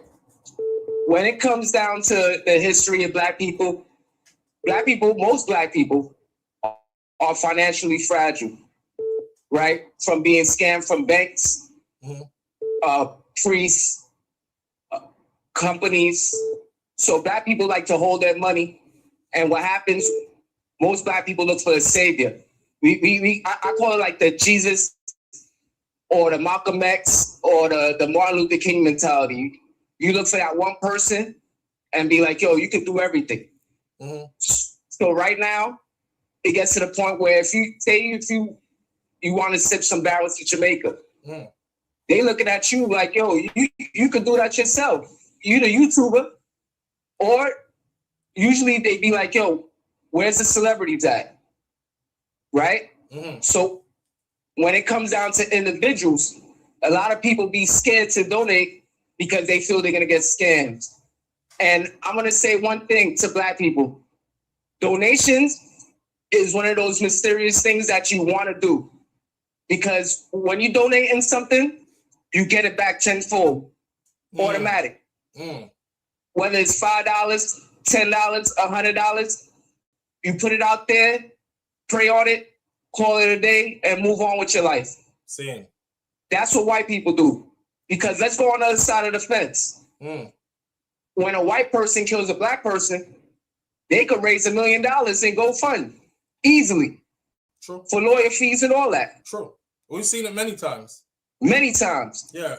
And you know what that's called? Being on code. Yeah. So what happens, you got these white supremacists running around doing these evil deeds. And even though other white supremacists or other white people know it's evil, they like, you know what? We still got to make sure he don't get in trouble. That's my people. That's my people. I'll give you an example. Remember the lady who was playing in the park with her little boy? She was a white woman with her little white child. And she the one who called the little black kid the N-word with a strong ER at the end, right? And she did it repeatedly to where the little boy's mom videoed her doing it and posted it to social media. I was harassed today at the park just because my son was playing with her son. And she was like, you effing enter, you this, that. Did you know that white woman raised over $1 million in, I think it was 72 hours. Over $1 million in 72 hours. And guess what they said? Now you have enough money to move as far away from these people as possible into a gated community where it's predominantly your kind there, so you can raise your white child around people like himself. I was like, damn. That's called being on code. Yeah, no, they didn't. I'm looking at the black community. I'm like, damn. Let me see what the black community about to do. Are you gonna say, okay, let's take her out of that environment so her son could be in a better environment and don't have to go through? No, we just, God be with you. See, the interesting Stay about that prayed up. is if we raise the GoFundMe for that child, right? Yeah. We'll be watching his pocket so much where if he go to a gated community, we be like, yo, what are you doing with all that money? Why is he in a gated community? Yep. Right? Yeah. So it's a weird thing. Now, I bought it for one side of the fence with the white supremacy. Let's bring it to our side of the fence, right? Because, they always say the white ice is colder, right? Mm-hmm. Now, even if we trying to raise money for a business, raise money for Hurricane Melissa effort, something that's righteous, because usually black people, when we raise money, it's for something that's righteous. It's not for a murder of another person, right? So we get the least amount of support, even when we run in a business. Yeah. Like Dr. Claude Anderson said, the great Dr. Claude Anderson, one guy had a ice machine across the street. The white man had another ice machine across the street. The black man looked at the black man's ice. He was like, man, this ice ain't good enough. He went to the white man's ice, brought that ice. Yeah. Right? Yeah. So that's a weird situation. So we're sort of programmed this way to not really support ourselves. So you want to be stronger than that. You want to be stronger than what we've been programmed to do. So let me get in right here. We've had this discussion on this channel extensively over a period of years, right? I'm guessing you might have missed them because everything you're touching on right now, we've repeated. Let me boil it down like this for you. Our programming is to cry harder for others than for ourselves. Our programming is to support others more than we support our own. Our programming is to think that others are better than us, even though out of our mouths we say, we better than them. What do you mean? Or whatever. We won't even say that. We'll more likely say everybody matters. You know what I mean? While giving all our resources to others. We're quick to feel sorry for other people. We're quick to feel sorry for and lend resources to other people. I remember Mr. Beast went to Jamaica and Mr. Beast he was going through the Caribbean and he built how many houses in Jamaica. Then he was going to another Caribbean island to build how many more houses. And I brought up, and people were like, see that SouFLo? That's enough for use on the platform and do.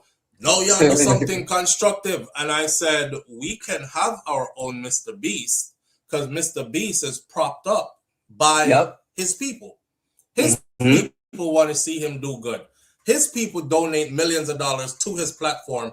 That's why he can go places and say, I'm going to house 7 families in Jamaica, and then I'm going to fly down to the Dominican Republic and house another 7 over there. I'm going to fly to Haiti and house 12 families over here, and we're building all these houses.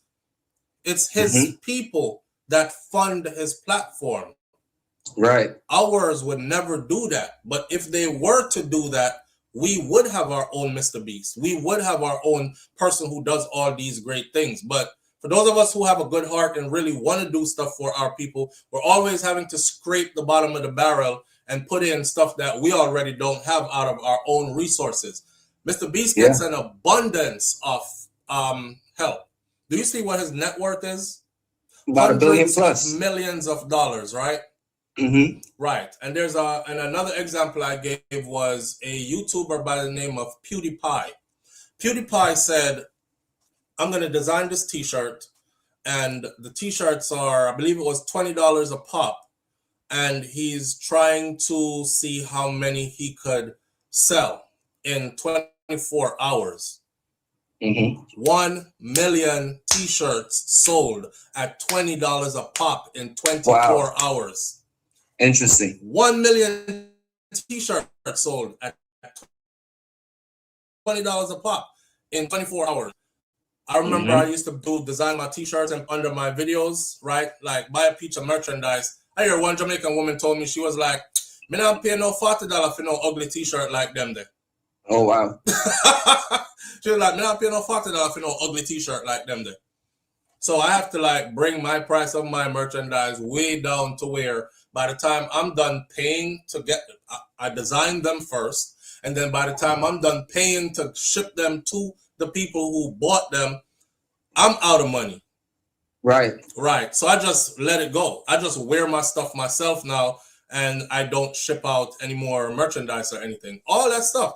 A lot of people here bought t-shirts from me before, but I want them to know that when I sent you that t-shirt, the cost you paid for the t-shirt did not even cover the shipping. I had to cover that out of my own pocket. That's why I didn't do it anymore. Right. So yeah, we're geared and programmed a certain kind of way, man. But we got to come up out of that, though, you know. And I don't know when we're going to get to the point where we are up out of it. Another story I'll give is my mom had the first Jamaican restaurant in the city that I live in Florida. That restaurant ran superior and supreme for 20 years before she closed it down, right? For the last 2 years of the life of that restaurant, I ran that restaurant as my mom was phasing out of the restaurant business. And that's where I was able to see people come in there and they're like, $1.75 for patty? You must be mad to rotted. $1.75 right now we're paying $6. Yeah, you know what's funny though? Listen, and I'm not, y'all pardon my language, but I'm not shitting on my people. I'm giving y'all an example. You see, my mom had so many white people who were not Jamaicans who would come to her restaurant. For instance, there's a truck driver that used to stop through our city. And when he stopped, right, the only thing he would say is, Miss Dawn, make sure you got my pork ready, because he liked jerk pork, right? And his jerk pork was not done on an open flame. It was done in an oven jerk. Jamaican people come over there, they're like, give me some jerk chicken there. And then you start sharing the meal and hear them. I'm a real jerk chicken that. I be a chicken and put jerk sauce on it. No, you know, while the white guy, he would take the whole tray. The whole tray of jerk chicken held about 60 pieces per tray. And we used to put them in the big oven, 2 trays at a time. So that's 120 pieces. If that guy ever came in there and there was 120 pieces ready coming out the oven, he just started telling us, just give me all of what you have. And I'm like, all of it? I'm saying, Mummy, we have to make more, because everything gone. We won't have anything to sell anybody else. He would put us to work, bro. He would come in there. He'll be like, how many patties you have ready? I said, well, the case is full up front. He was like, you don't have any more, like a tray coming out the oven sometime soon? And we're like, no, we don't have a tray coming out the oven sometime soon. We usually sell off first, or halfway through. When it dwindles down, we'll put another tray in, because we don't want to have to put patty with bake already back in. Everything has to be fresh, right? The man said, how long would it take you to bake me an extra 2 trays? And I want all those that are in there. Again, I'm like, Mom, all the patty them I got done. I got to go back to the supplier and get more patty by the cases, because this guy about to buy out everything. And I can name so many of them that used to come. They never complain about the price. They always tell my mom, like, man, I love how you do, because my mom used to cook the food up front. And but she wouldn't show them the secret, like how she do 100%. But they would sit there and watch her, right? I hear my mom used to say, watch me, you know. Him trying to see if him can copy me, and then next thing him don't come back here no more, right? And we would laugh about it, but they would literally sit there and watch, and they say, oh my God, Don, I just love the way how you put so much love into this food. Your menu should be way more expensive than this. That's how them tell we, you know, while our own people are like, $5 for that? Discount. $1.75 for patty? You must be lick on the head. You must be crazy. That's how we roll. And I learned that. You know, and they'll pull up in a Mercedes-Benz, brand new. And they'll pull up in the latest cars and the fancy clothes and still fight you about $1.75 for patty, because they know somebody somewhere across town who sells them for $1.50. 25-cent difference. Yeah. It's an interesting situation. Yeah, and we got to come up out of that though, but that's us. Yeah, it's going to take some time though. Right now we got a lot of members on, like I said, all sorts of women, and then we got the assaults from the church, because you know the church, how the church is, man. A lot of people's leaving the church, and a lot of females are still in there, but I see they leaving that too. But like I said, unless you a pastor, it's gonna be hard to really get donations from Black people. Yeah. You know, it's just what it is. But just, you know, don't let it discourage you. If you come up with a great idea, just get with some real dudes, some people that's official. That's hard. That's hard for me, bro. That's hard for me. I sat here one time. I'm an official guy. Listen, I sat here one time, right? And I said, I'm looking for 5 guys. Yeah. 5 guys who have $10,000 a piece to put into this project. I'm putting my own 10 in. I need 5 more people on board. Do it SouFLo. What have you? But good idea that I'm ready. That's what they said while I was live. You see, after the live went off, up to this day, not one of the 5, not even one of them, called and said anything like, well, me not really have 10 in, but me have 9 or me have 8.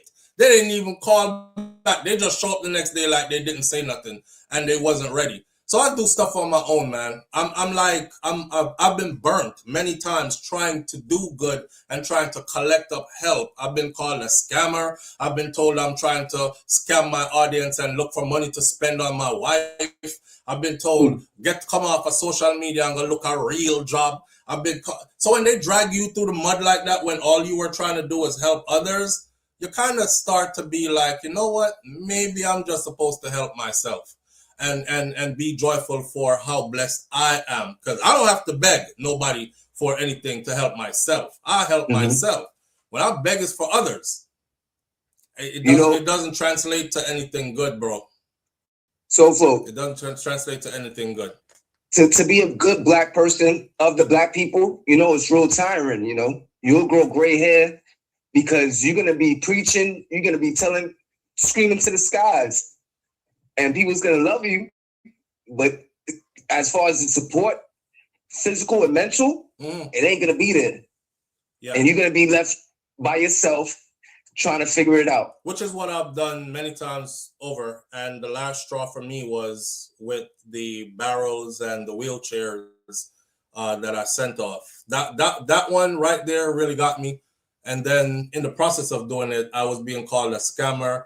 I saw somebody sent it to me. SouFLo, them I call up your name over here. Check out the video here. And I checked it out. And the person was actually running my video on their platform saying, check this out right here. This is the new scamming. You see them Jamaican here. We are talk about them a build platform and talk about them a vlogger. This is how them scam them audience now. And I said, damn. Look at me really trying to help a whole community center. You know what I fell in love with that community center, bro? I went and I saw the community center. I was like, oh, damn, they have a community center right there. So let me go in there and look and see what they provide. I went in there. The community center had nurses on staff.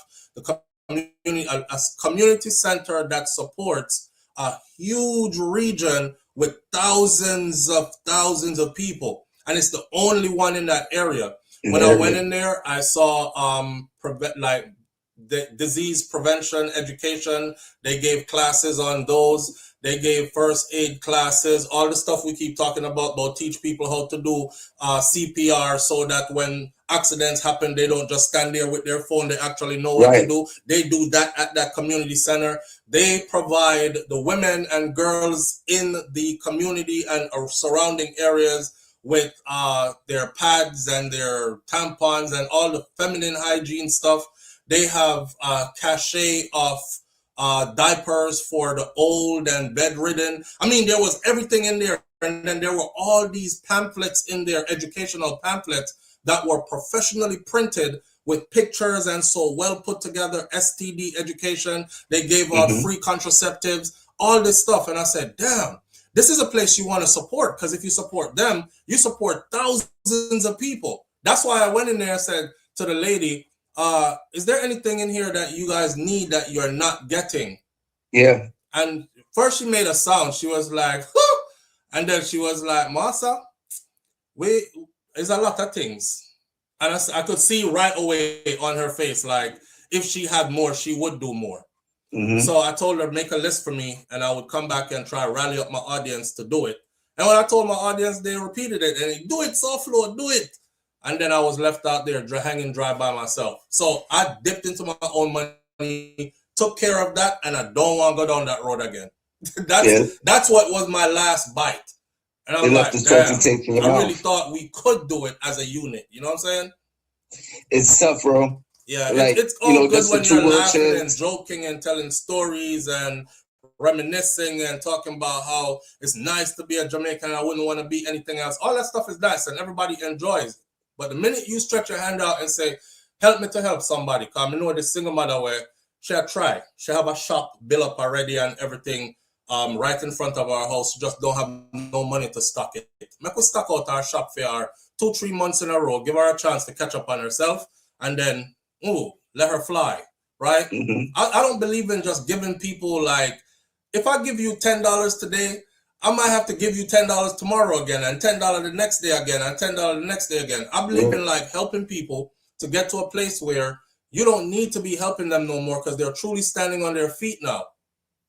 Mm-hmm. And that's what I was trying to do. But you see, remember, SouFLo, the other day I spoke to you about my friend that died on Easter. And then I had to donate that money. Right. Instead of going to the funeral. Instead of going to the funeral, I had to sacrifice that. It's the same thing, bro. Yeah. When I got that call, it wasn't really like, damn, like, it was like, all right, this is what y'all need. It is what it is. Right. But I knew, like, I couldn't go to the funeral because I would have had to fly from South Florida to Chicago, and then stay at a place. It would have been too tough for me. Right.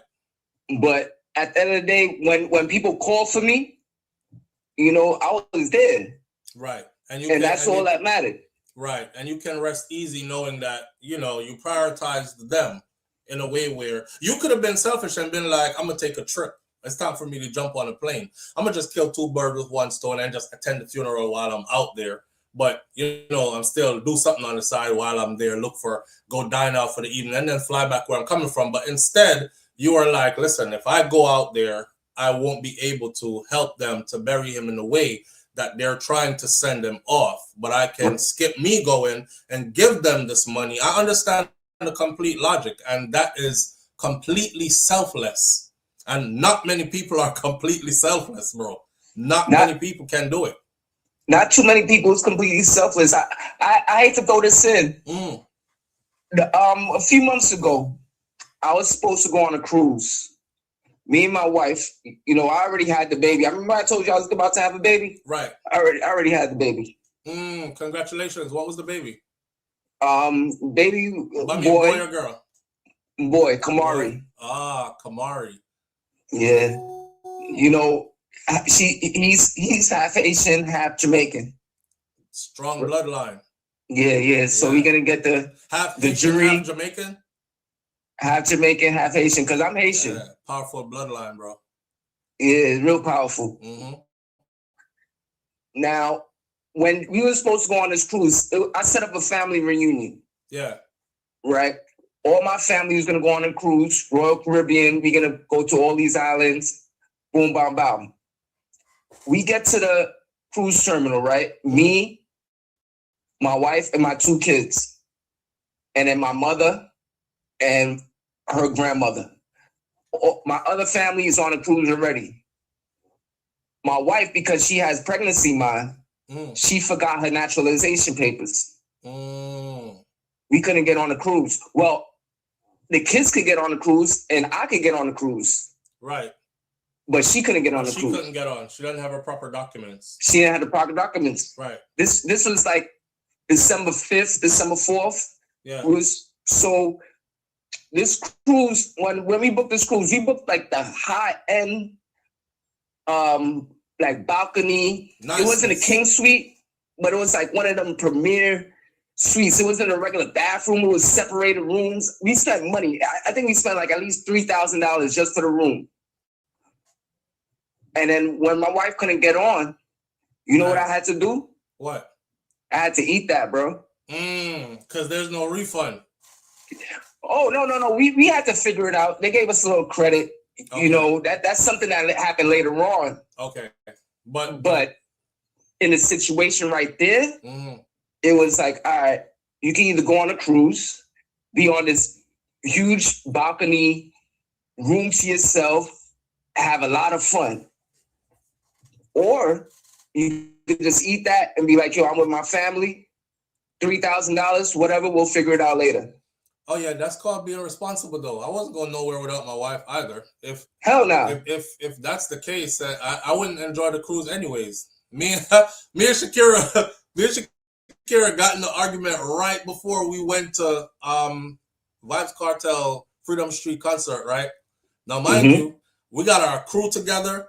It's $10,000 US just for our section. 10,000 US for the section, fam. And you know, the whole time I'm there, I was not enjoying that cruise at all. A matter of fact, I drank so much, I just blacked out. I couldn't even hear fireworks go off, and I didn't want to be a party pooper to the other people who were there. But half of what happened there, I didn't remember. So when I did my review, people were like, "Damn, I thought you were a Kartel supporter. So why are you talking so bad about the concert?" I wasn't talking bad about the concert. I was telling people that I don't remember anything. Not that it wasn't memorable, is that I was in my own frustrations and so drunk that I don't remember a thing that happened. Because all I was thinking about was, I can't enjoy this without my wife. I can't enjoy this without my wife. Because she's a crazy, like, she knows every song. So I know, and she's a vibe to party with. She would have been singing out loud every single song. It would have been nice for everybody, and I was missing the energy. So yeah, I wouldn't go. You did the right thing. You didn't go either, but I wouldn't go either. I went because the people who I gathered to go were assembled, and I couldn't just let them go by themselves. But I sure as hell did not enjoy it, and I couldn't wait to get back home. They told me, though, that they didn't see it. Like, you know, you were good. You didn't see it. I was drunk. I was not happy. I wasn't doing much of anything, just standing there. And when it was time to go, I didn't even know all the other stuff, how I got to the car, all that. But yeah. Married man making married man decisions, bro. That's all that is. Yo, it's been a pleasure talking to you, SouFlo, man. All the time. I appreciate you. I'll say one more thing before you go, though. You Haitian. You must be real close with your wife because you sound Jamaican that has an American accent. You don't sound Haitian. And sometimes when you talk, I hear Jamaican patois come out when you speak. So I all this time, I was thinking you are Jamaican. I didn't know you were Haitian. So your wife is the Jamaican? Yeah, so what's going on is I'm from Brooklyn. Oh, okay. That says it all. I love the sound clash thing. Yeah. When it comes to sound clash or sounds, I've been listening to Stone Love, all that since I was like since 92, since I was like 10. Yo, you from Brooklyn? Hold up, not to cut you off. You from Brooklyn? Yeah, Prospect Heights. Okay, well, boom. You go to barbershops? Barbershops? Yeah. Yeah. All right, so Union between Bedford and Franklin, that's my place where I started out at. The shop is still there. It's called Vernon is Here. It's owned by Trinidadian brother. If you slide through there, you'll see what I'm talking about. And yeah, but that's my corners. That's my ends. That's where I used to live on that block and work on that block. I was right around that area because I was on Eastern Parkway, right across the street from the museum. Okay, you just up the street from me, like one block. Bedford is right there. Yeah, you one block up.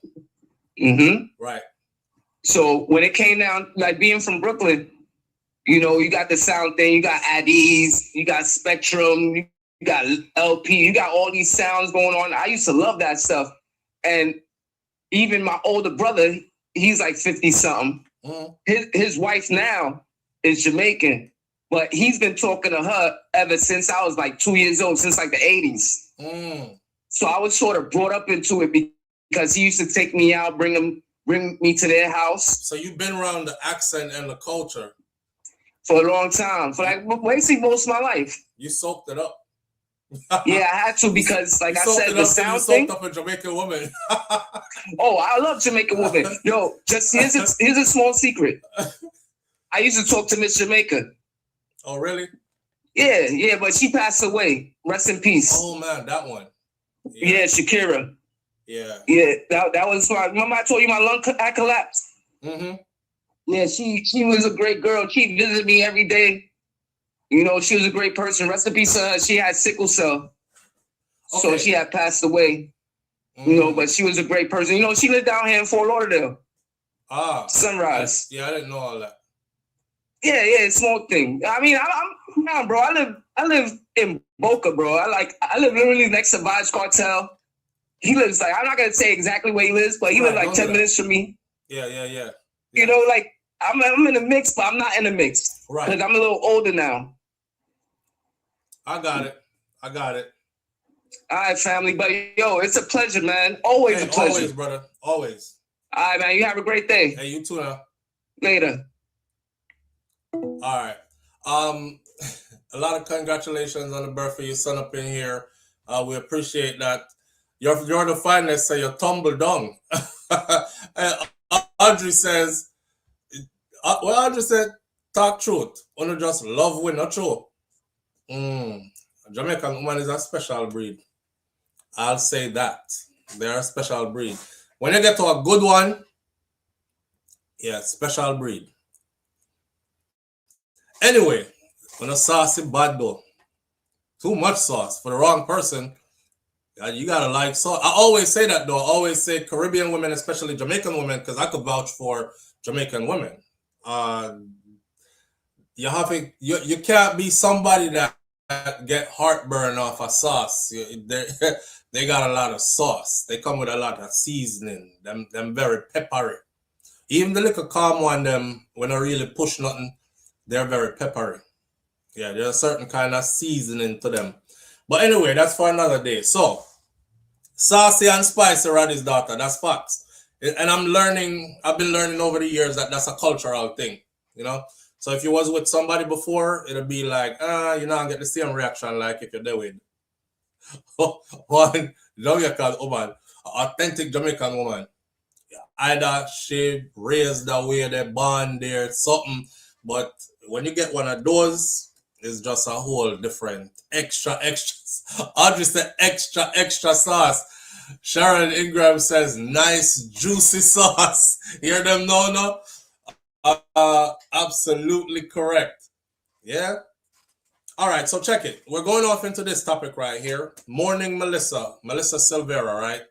The matron of honor at her wedding now laments that she married her killer.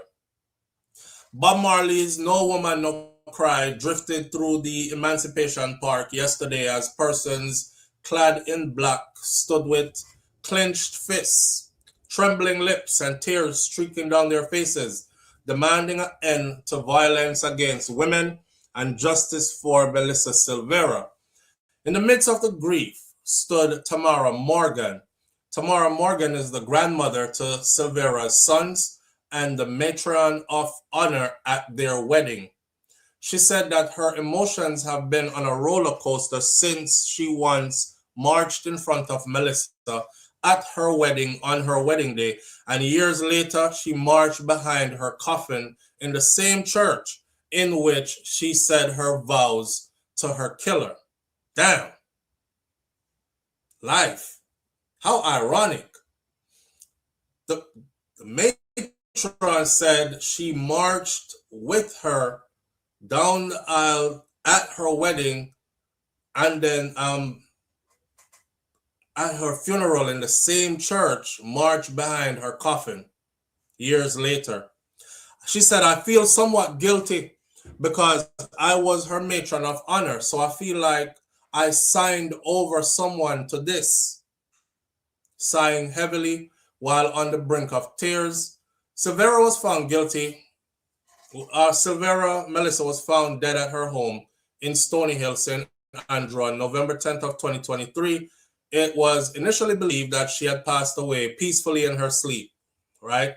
However, 3 weeks later, an autopsy revealed 3 gunshot fragments in her body and her husband, Jolyon Silvera, the former member of parliament, was arrested days after her funeral in January 2024. Earlier this year, he actually ended up confessing to killing her right when his trial was about to start. That confession came with a plea of manslaughter on the grounds of provocation. So he didn't plead guilty to murder. He told the courts he would plead guilty to manslaughter because he was provoked. But yesterday, family members, friends, and supporters stood firm with placards high above their heads. The message was bold. One of them read, "Provocation is no justification," while another one said, "Provocation? ? Oh, please, justice for Melissa." I would like to reiterate, provocation is no justification, fam. Provocation is no justification. Let me say it one more time. Provocation is no justification. You can't kill your rotted wife and talk about she provoked me. You can't kill somebody you claim to love and talk about they provoked you. But we're going to talk about that on a different time. Now, Morgan, she said that the death of her longtime friend has been a hard one for her to process. She reflected on one occasion when she questioned Jolyon's character. She said, "Melissa, you sure about him? Because they see all kind of red flag, them kind of something there." Early in the relationship, there was a questioning that took place. As friends, there are things that you share. On one account, she shared something about a situation that came up between both of them that made me question him. We spoke about it and felt assured that things were going to be fine. We forgave and we moved on. And so she said the death shocked her, making her now more skeptical of the slightest red flags. I know forgiveness is just a part of our life, and the Lord tells us to do it, but I find that I have become more unacceptable of the least of things, because if I have known, maybe, she said as her voice trailed off, if she had known, maybe she would have been able to save her friend. Instead, Morgan chose to remember the good qualities about her friend Melissa Silvera. She said Mel was fun. She didn't think small either. She was very, very ambitious. She had a business idea. She was in the midst of executing a major one. Anything she is planning is always major. That's just who she was. As the sentencing approached on Friday, Morgan said that the most troublesome part of this case for her is that the manslaughter plea that he was allowed to plead to. The morning when I saw the plea, I was wondering if it was a mistake. I didn't know that you can plead manslaughter when you kill somebody. And I really thought that it was a misprint error, and it really had me in shock, she said, shaking her head in disbelief. It did have the whole of me in a shock, because I didn't know that you could come up with your own plea and suggest to the courts, this is what I want to plead to. And the prosecution would think about it, and then the judge and them would accept it. I've never heard of that before. For him to actually confess that he actually did it, because all along there was no confession, the acceptance of it is another thing. However, she reasoned that if the plea was not accepted and a trial was necessary, then Melissa's children, who reportedly found their mother in her bedroom, they would have to get on the stand and testify, possibly reliving this whole thing all over again. She opined that this would have been tough on them mentally, disturbing their mental health. Though she managed to keep back the tears as she was talking, when she stood in front of the park to give her tribute, boy, the tears escaped her cheeks and her voice cracked. After every sentence, she cried. Morgan spoke of the memories of planning Melissa's wedding And here she was, celebrating her life after a funeral. 8 years ago, I shared with you walking down the aisle at St. Andrew Parish Church as your matron of honor of one of the happiest days of your life, your wedding. And today I am here once again in an effort to console. I sat here telling myself, this is not your funeral. It's just a regular service. This can't be her funeral. My breathing techniques failed me. The tears that flow are the most painful tears I've ever felt, she said, as she broke down uncontrollably. But as the protesters called for justice for Silvera and listing other women who died in Jamaica, Morgan opined that the guilty plea should not stop the courts from giving her killer the full term, whatever it is that he deserves. This is a meeting they had where they were reminiscing about her and at the same time protesting, right? That the killing of our women need to stop. I think the killing of all our people need to stop. I never understand the killing of our women. Like, more men get killed than women. But I do understand the concept that men are supposed to protect the women. You know what I mean? Some women will make you really feel like you want to kill them though as a man. However, you have to remember, sir, provocation is no justification. I like that. I'm going to write that down. Is no justification. Stop domestic violence. Yeah, provocation is no justification. So, you know, it's a man's role to protect women and children, the elderly, etc.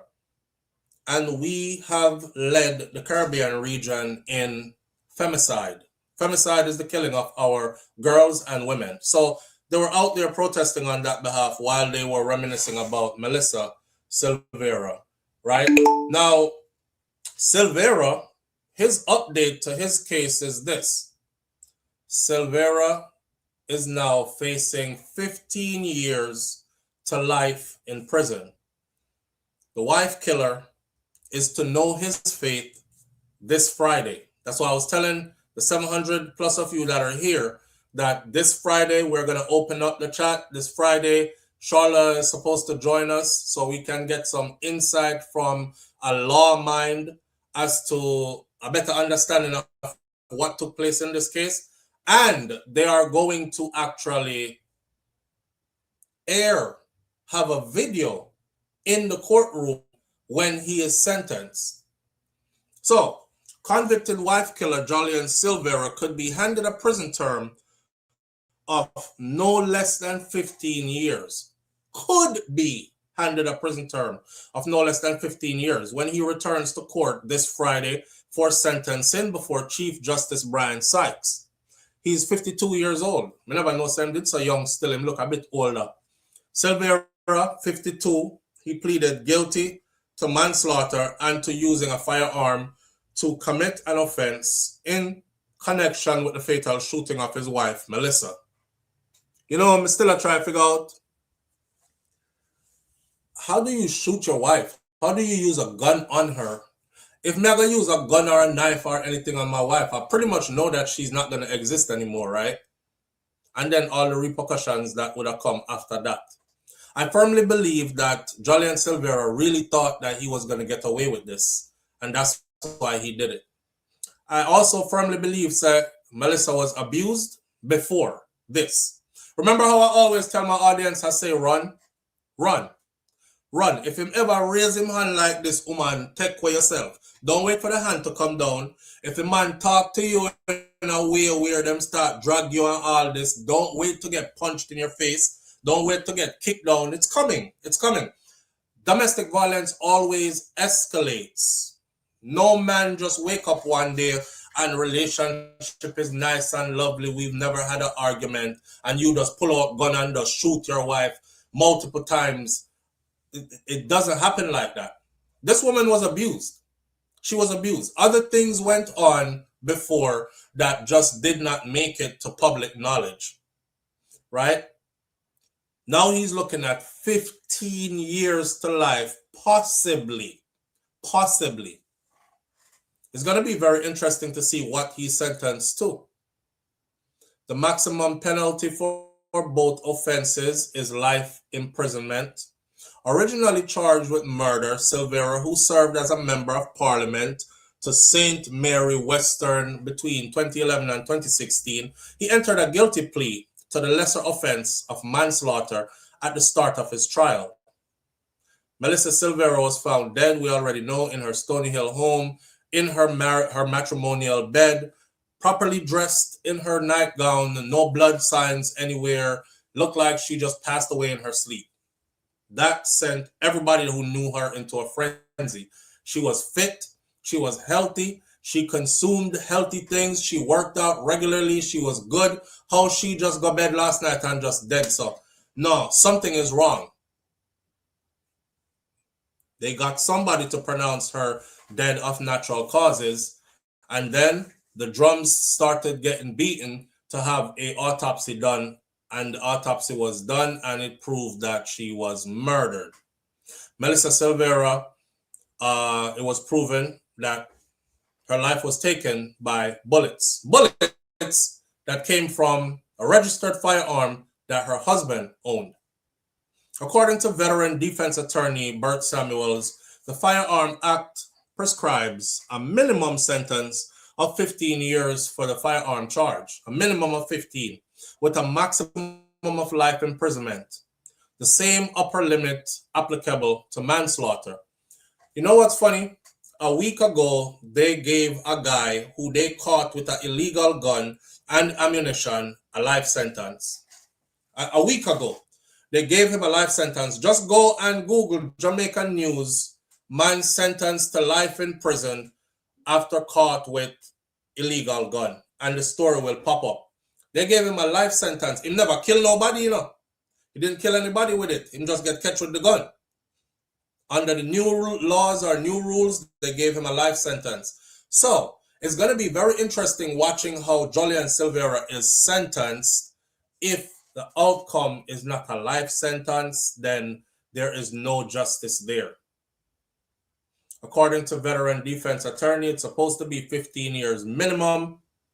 Samuel outlined that the Chief Justice will weigh several competing factors before determining the appropriate punishment. He said that the courts will look at the circumstances the accused described about the shooting, including what caused him to lose control.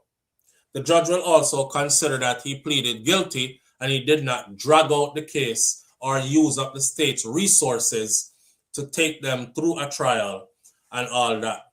So I'm going to get points for lying all the way to the last minute and then confessing right. He confessed the day his trial was supposed to start. So I'm going to get points for that. He's going to get points because they're going to say he was provoked. That is how they accepted his manslaughter plea already. If that wasn't going to work in his favor, they would not have accepted his manslaughter plea instead of the murder charge. So it's going to work in his favor. They already laid it out that him wouldn't have done that unless she did provoke him. How did she provoke you, sir? Well, we was there in the house arguing and she said something about my mother. And then she said something about my sister. And what really, the straw that broke the camel back for me, he said, was when she said that I am the one who is responsible for the death of our son. They lost a child who drowned in the pool at their home a couple of years back. So your wife get heated in an argument and tell you, say, you're responsible for the death of a picnic and drowning at the pool on your watch. And your thought was to take her life. And somebody let that fly.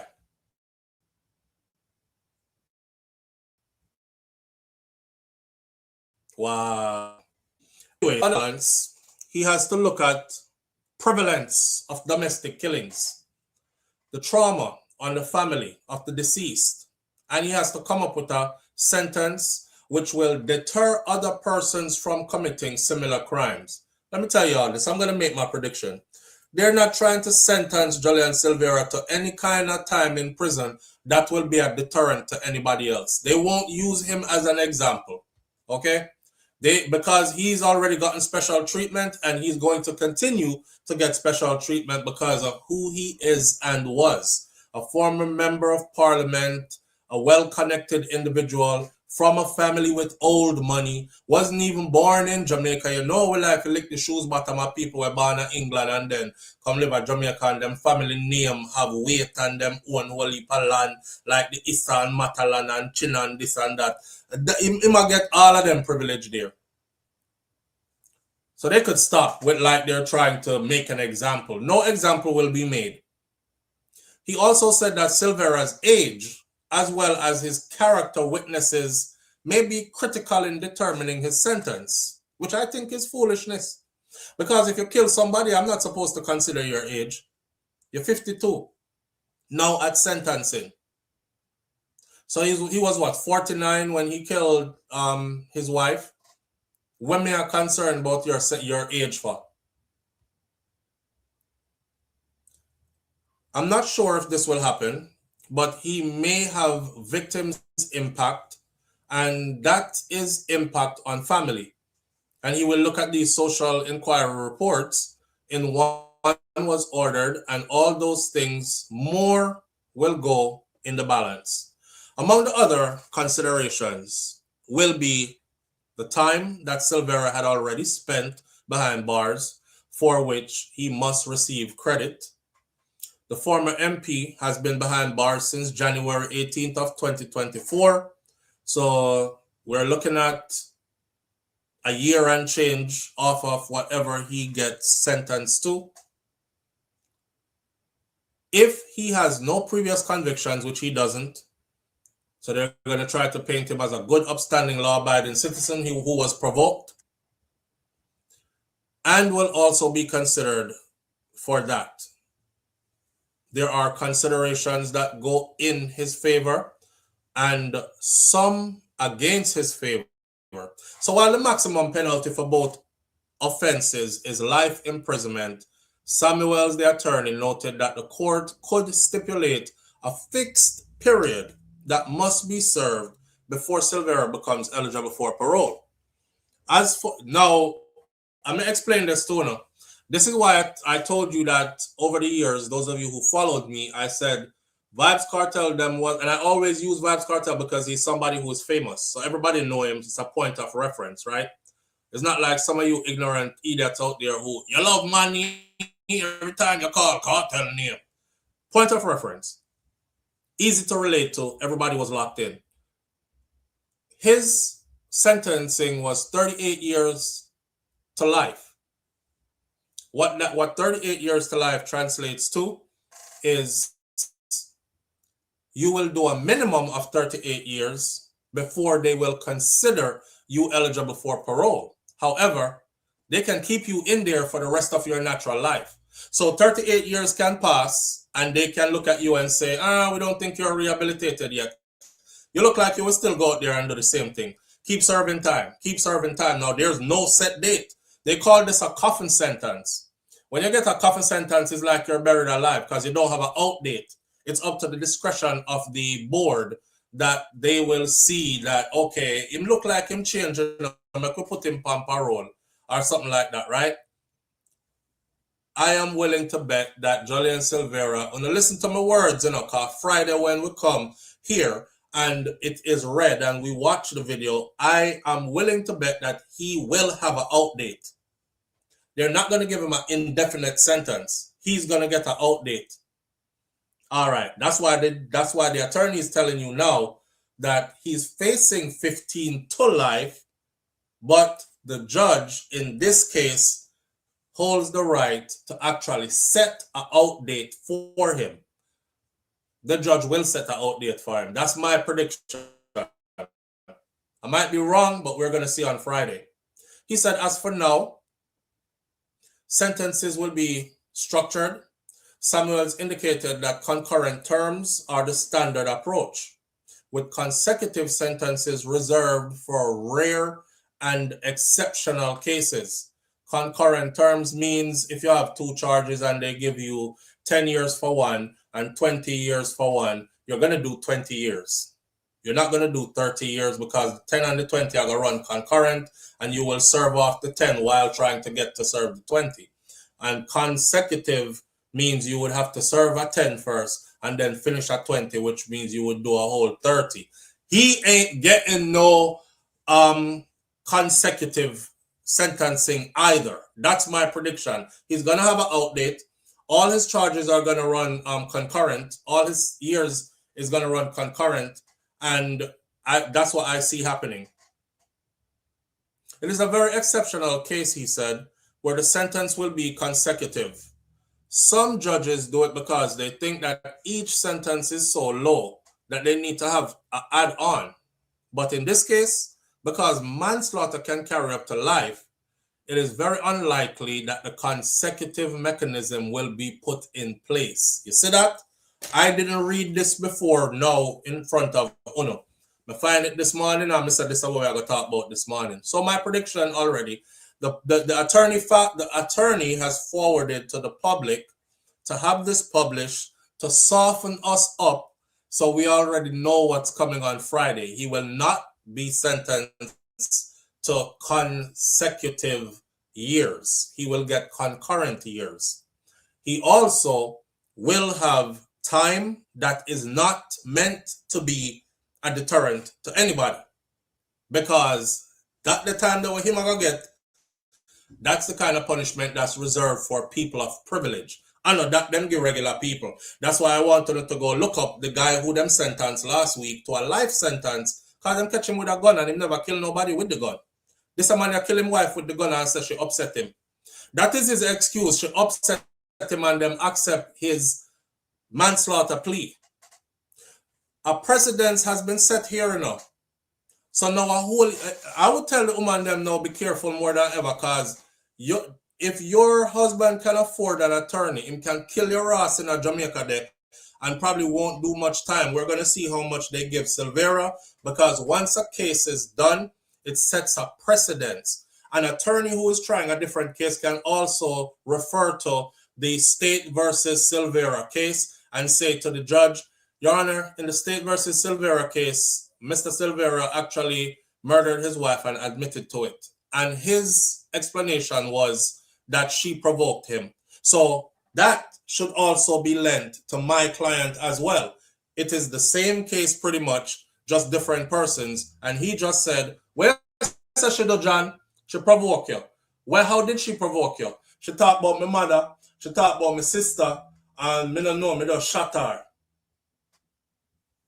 Whatever Mr. Silvera got, that's what everybody else are going to get from now on.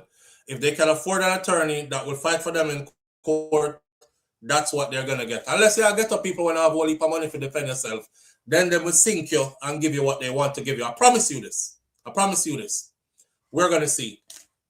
You know, I'll say one more thing and then I'll move on to our last topic of the morning. As a matter of fact, our last topic of the morning will be Bounty Killer and what Bounty Killer said about Vybz Kartel and his Gaza Nation or his Plaza Nation. The ship is sinking.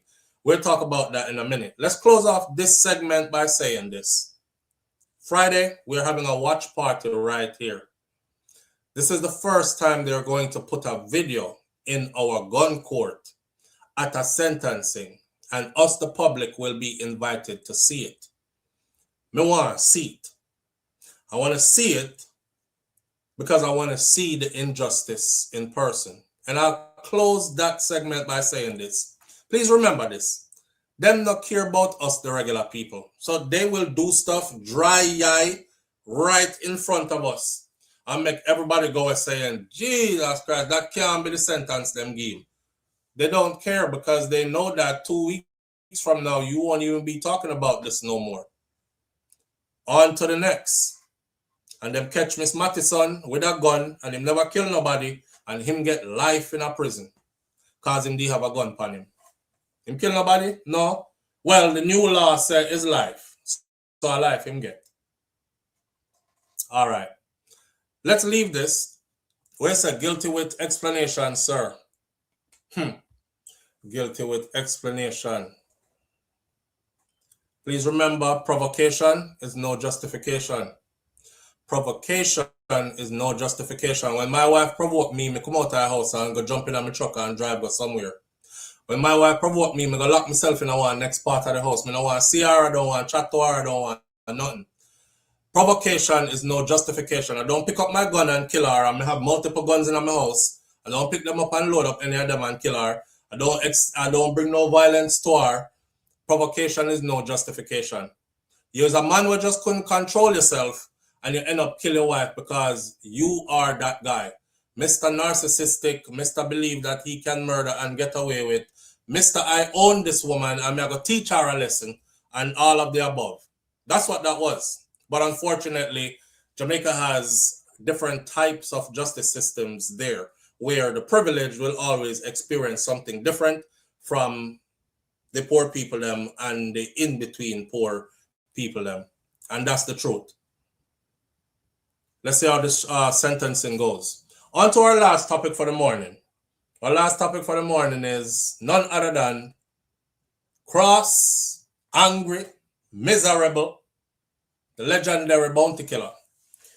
Let me first say, come here to talk, but let me first say, I don't want anybody get it misconstrued. I have said this over the years. I never disrespect bounty killer and I don't intend to, because bounty killer is somebody that I hold at a high regard. Whether you like him or not, what Killer has done is to be commended, right?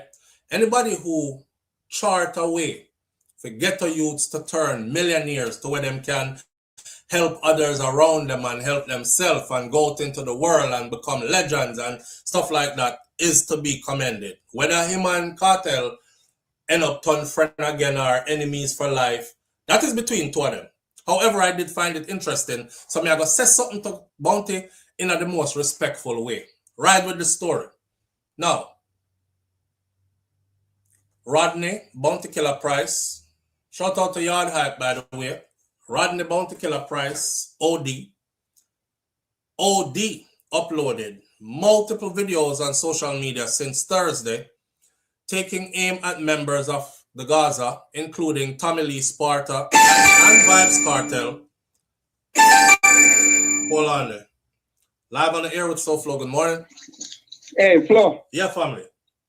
You same boy Silvera case you depend, right? No, I'm done with the Silvera case. Oh, okay. You have 60 seconds. Say what you gotta say. Yeah. 60 seconds. Yes, me I hear. Then if you keep him in a locked prison, man. Him have to come out, man. Yeah. Tune in Friday. Because, yeah. All right, Friday we're gonna have a watch party. The sentencing is gonna be read, and they're gonna have a video in the courtroom. So we'll pick this back up Friday. Okay, yeah, because we got their work anyway. So if we can call in, we'll try to do that. You know what I mean? All right, my brother. Pure excuse, man. All right, sir. All right, blessing. Manners. Yeah, blessing.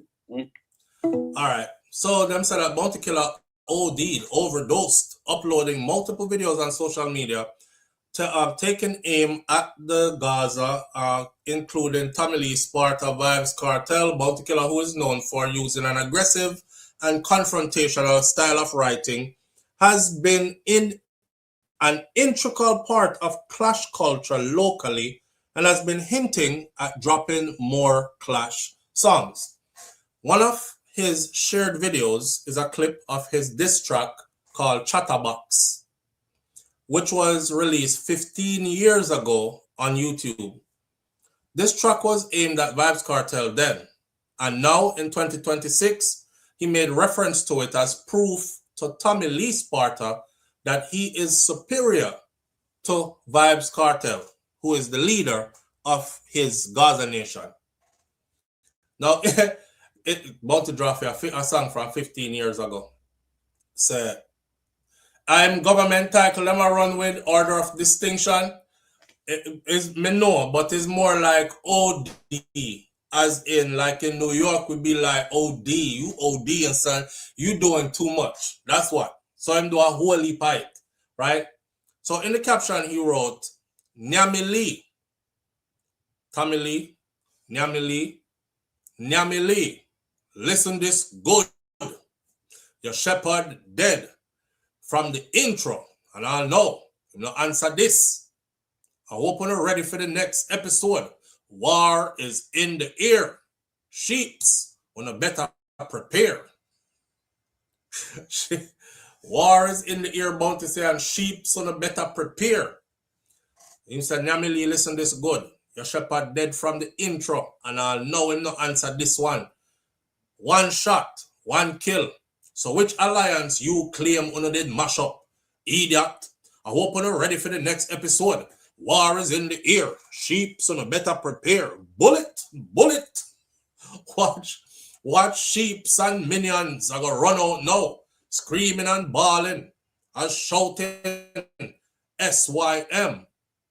But we say go EYM. Don't ask me what that means. I'm not gonna figure it out. EYM. But to say I'm not in no SYM, so come out EYM. I'm deal with it. I'm guessing it means eat your mother instead of sorry, yammer. Himself, if you go figure it out, I'd come tell him when, right? So after posting the first video, he followed up with a video again of him commending Mavado now on stage to prove to naysayers that his actions were not rooted in jealousy. In the caption of this video, Killer advised Mavado to be cautious. He stated in the caption, him said them full of mind games. Just go kill and collect my son. This statement from Bounty to Mavado comes after the announcement of both Mavado and Vybz Kartel that they will be performing at the Gully vs. Gaza Freedom Street show in Europe that was set for September. Oh, by the way, one of the persons who was a part of my entourage heading into Freedom Street in Jamaica, the man already purchased theme ticket to go all the way to Europe to go see this. And people who are thinking this isn't going to be packed, this is a 100,000 plus crowd attendance. It a go mad. Bounty also posted a clip of another video showing the cover art of The Genius Gun Show Rhythm, which was released a year ago. And he captioned it saying, I've been too nice for too long. Every single one I know, I go get it over there. All I know, go EUM. Try and figure out what that means. See the rest of the caption below. It says F. Well, the word where then they say, fuck with my war soul. What the fuck gonna think did I go happen? Been too nice for too long. Every single one I know, I go get it over there. All I know, go EUM. Go it no matter. Try to figure that and what that mean. I think it means eat your mom. What you saying, bored? Yo. What you say, babe? In Bex Kartel no put him on the show. It's a big show that, you know. It's a life changer show that, you know. I'm tell you, if Kartel put Killer on that show there, I have him open for them before. Why for that open thing for him? But have him not sound right. It don't sound right. Why? A man not open for me. But if Killer get on that show, that could jumpstart his, him can demand now and be booked now. People are going to say, yo, you see Bounty Killer still got that fire son and he co-signed by Vybz Kartel and he co-signed by Mavado. Them his two children and they just went to war in the Gaza versus Gully something over there, so 100,000+ people. Rah. Him get left out. He got left out. What you say? Sound like him a carry feelings. Audrey. Oh man. There's big things happening and he's not being a part of it, you know? Carissa Smith says, Bounty Killer is such a disappointment with his bad mind behavior. Whether he's a bad mind or not, it is coming across that way. It's so effing sad. These legends, they stay baiting up themselves. Live on the air with SouFLo. Good morning. SouFLo, my brother. Bullet. Oh God. Oh God, bro. E5 up, talk to me, what go on? Feel like in general I got through midlife crisis. You feel I saw. No, tell no lie. I mean, this constant rant for the past couple of months, man, yo, it's like, you know, I feel like there are no man when the farming a pause. Or then just get away. Mood changes and aggressiveness. Just like that. Like him, I go to some farmer parts. It don't look good, bro. Some farmer parts. My killer cuss, you know. When you send me a pause, boy. If I go to some farmer parts, bro, like that. Then there's no way you can get up every day. About a set but me say the other day, me say don't him nah look, bro. Hey man, him nah go look. And nobody nah talk about killer unless killer talk about cartel. Everybody knows say, yeah, my father, not that good. You know, see, I always I try to big up my father, but go kill and collect my son. My father. Yeah, so, yeah, I mean, you need to relax still and let it go. Boy. Sometimes you have to know how to step aside. You have to know when you are not that person anymore. Yeah, I agree. You understand what I mean? I say it's just like when a man go up in a age. See, and everything now work like when you are in 20. See it. And it now work like when you are in 40, 60, and then all the style. A levels so, of pop down your guard. Yes, me. What you gonna do? You're not easy, you know that. Walk around I mess with every 20-year-old. Yeah. That's what you do. Them you have a problem with the 20-year-old, you know, say you let me shoot and you not shoot. You have no say. It is what it is. You either try to do something to stay relevant, what makes sense, and you just accept it and not say, oh, watch out, the road where all we have tried. See it. There will come a time in life when you once was. But not anymore. But not anymore. I have to bow. Yeah, you have to step aside. Wipe on the bow. Yeah, you have to step aside gracefully. Yeah, and just understand yourselves, just life. Yeah. And I mean, you or them are the man. Or the you, them are the man right now. True. So just accept it and just move along with you.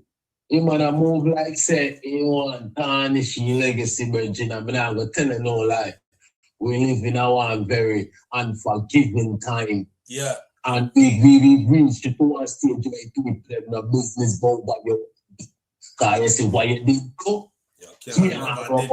And it's doing a little bit too much right now. Aye. I hope about your listener hear them something there, you know, cause yeah. Hey, man, do too much right now, Virgin. You know what I mean? In general, you create the most millionaire in the music industry in Jamaica down there. Chuck them DNA from somewhere fire half fire. If it's directly half fire, I want to half spring. True. You see me? True. Not a lot of entertainers in Jamaica can say that. Yeah. And that's why I'm a respect for him. That's why I'm a respect for him tall, bro. That's what I say. Yeah. But him go on like saying one tarnish in your own thing right now when I'm going break. So I don't know what he is to do. Somebody say I'm carry feelings from Barclays because Kartel triumph at the Barclays and Killer get boo off. Me not lie. Me see when him get boo off, bro, I did embarrass for him because it was an embarrassing boo off. I'm telling you what, I realize that Killer do too much. Killer go some boom. The last year when I was on show up to be a New York, them see me. Alkaline, I must say, one music, everybody right there. And then 2 weeks later, you're going to blood clot interview and talk about he went to like something like that. Anyway, you see him. Yeah, I forgot. Something wrong with you? In bipolar. So I remember the youth. You don't know if you want Freddie Yeah, or man, beat him up. just post and so we have support even though this that rare. So the left front support until you want the enigma in our face anyway you see it. Yeah. I didn't tell you something when he was a kid. But then at the time you as a kid. Yeah, true. So you go rush a big man for something I do as a kid. Joke thing I do. True. And then it just go downhill from this. Ah, boy. I like that vehicle. Yeah. I like that vehicle. You have to get it together. Someone in a major, whatever your name, whatever your name. Talk to your daddy. You file fee or something. I have a feeling them can't tell him nothing, you know. I don't feel like nobody can really tell him nothing still, kind of just in our feelings and the man too much Rolls Royce, so much and McLaren and so on. Bag of thing about it there sitting and it's not a part of it. But it was a fucking idiot, respect, but it was a fucking idiot. You understand? I guess I go now.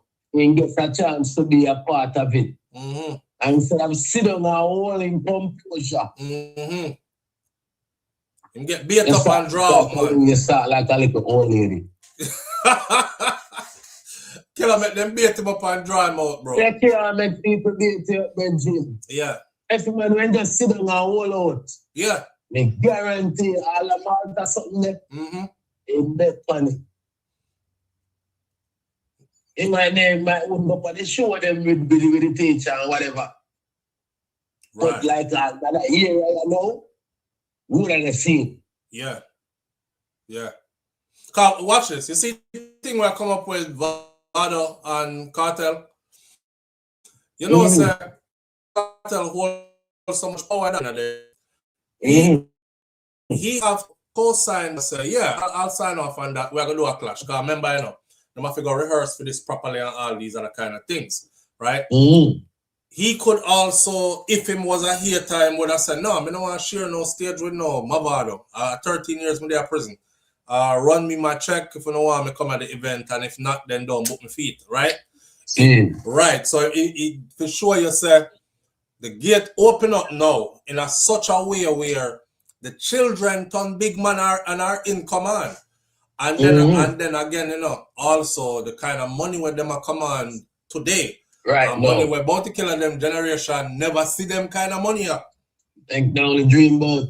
Them could only dream about. So things and times have changed. And I mean all of that, and somebody who could have said forward my father and you know come enjoy some of this. Not give you no strength. No reason at all. Yeah. I feel like I can feel some type of way, but him should just quiet it down, man. I'm talking about the match that I don't want to tell him that it supports and then fellow alone.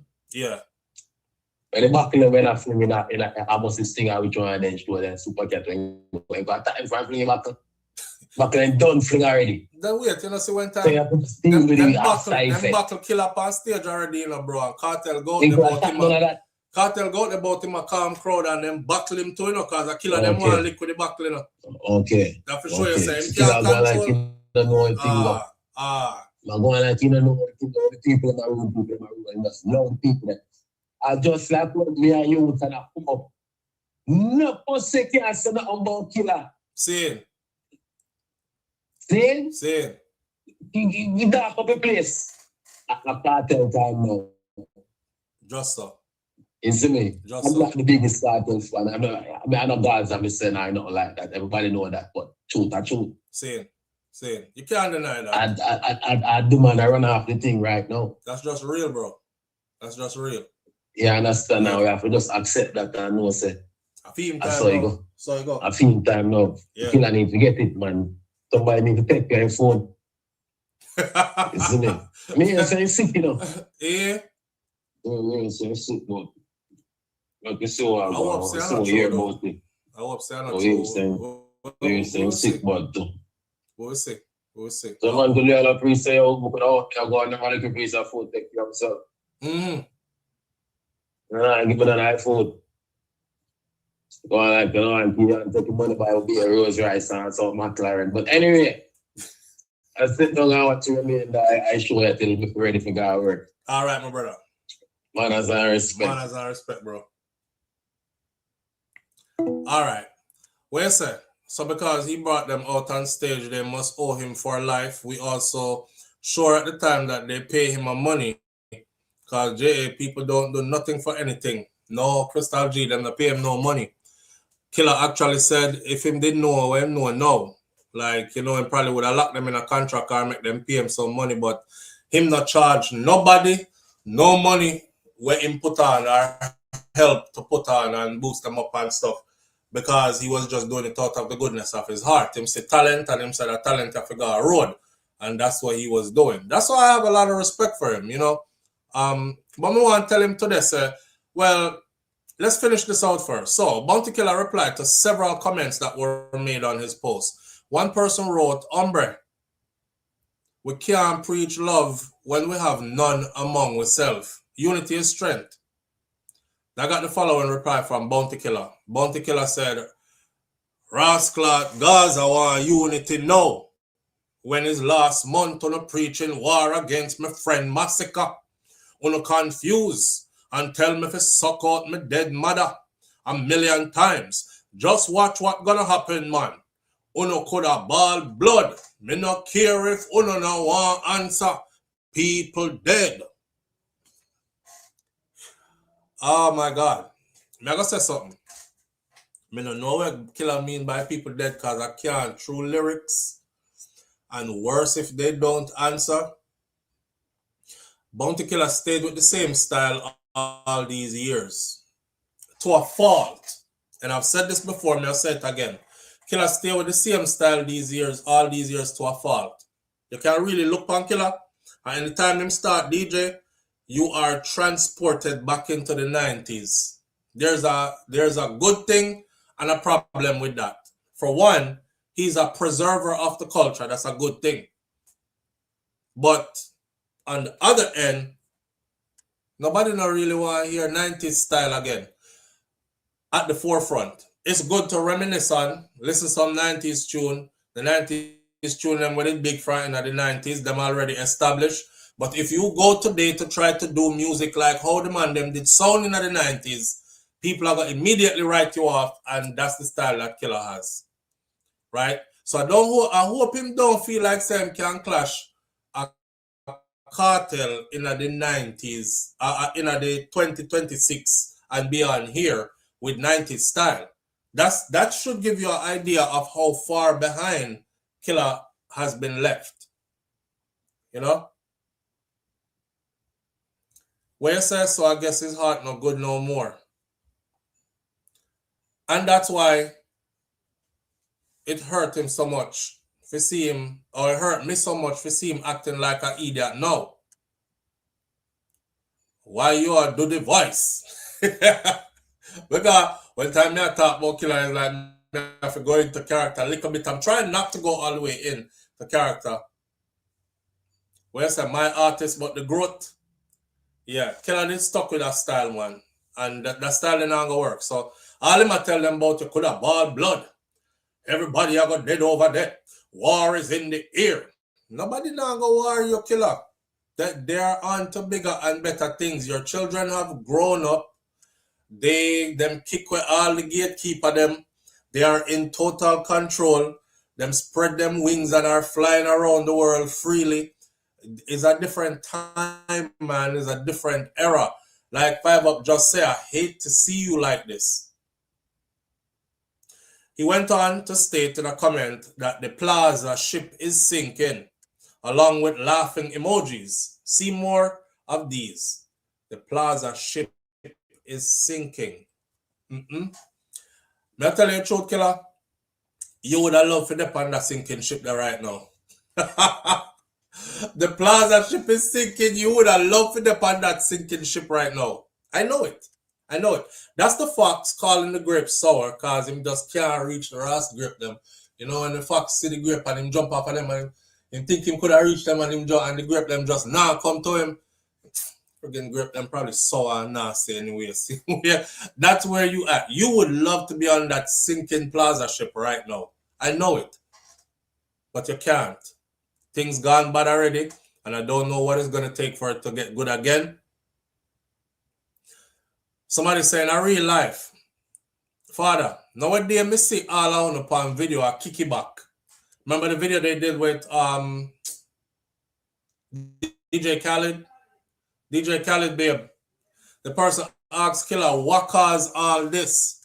Because I know me no see Kartel disrespect you, shaking my head, Jano.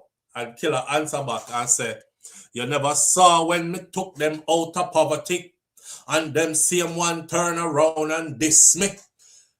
Wicked. Then so why are you surprised? No.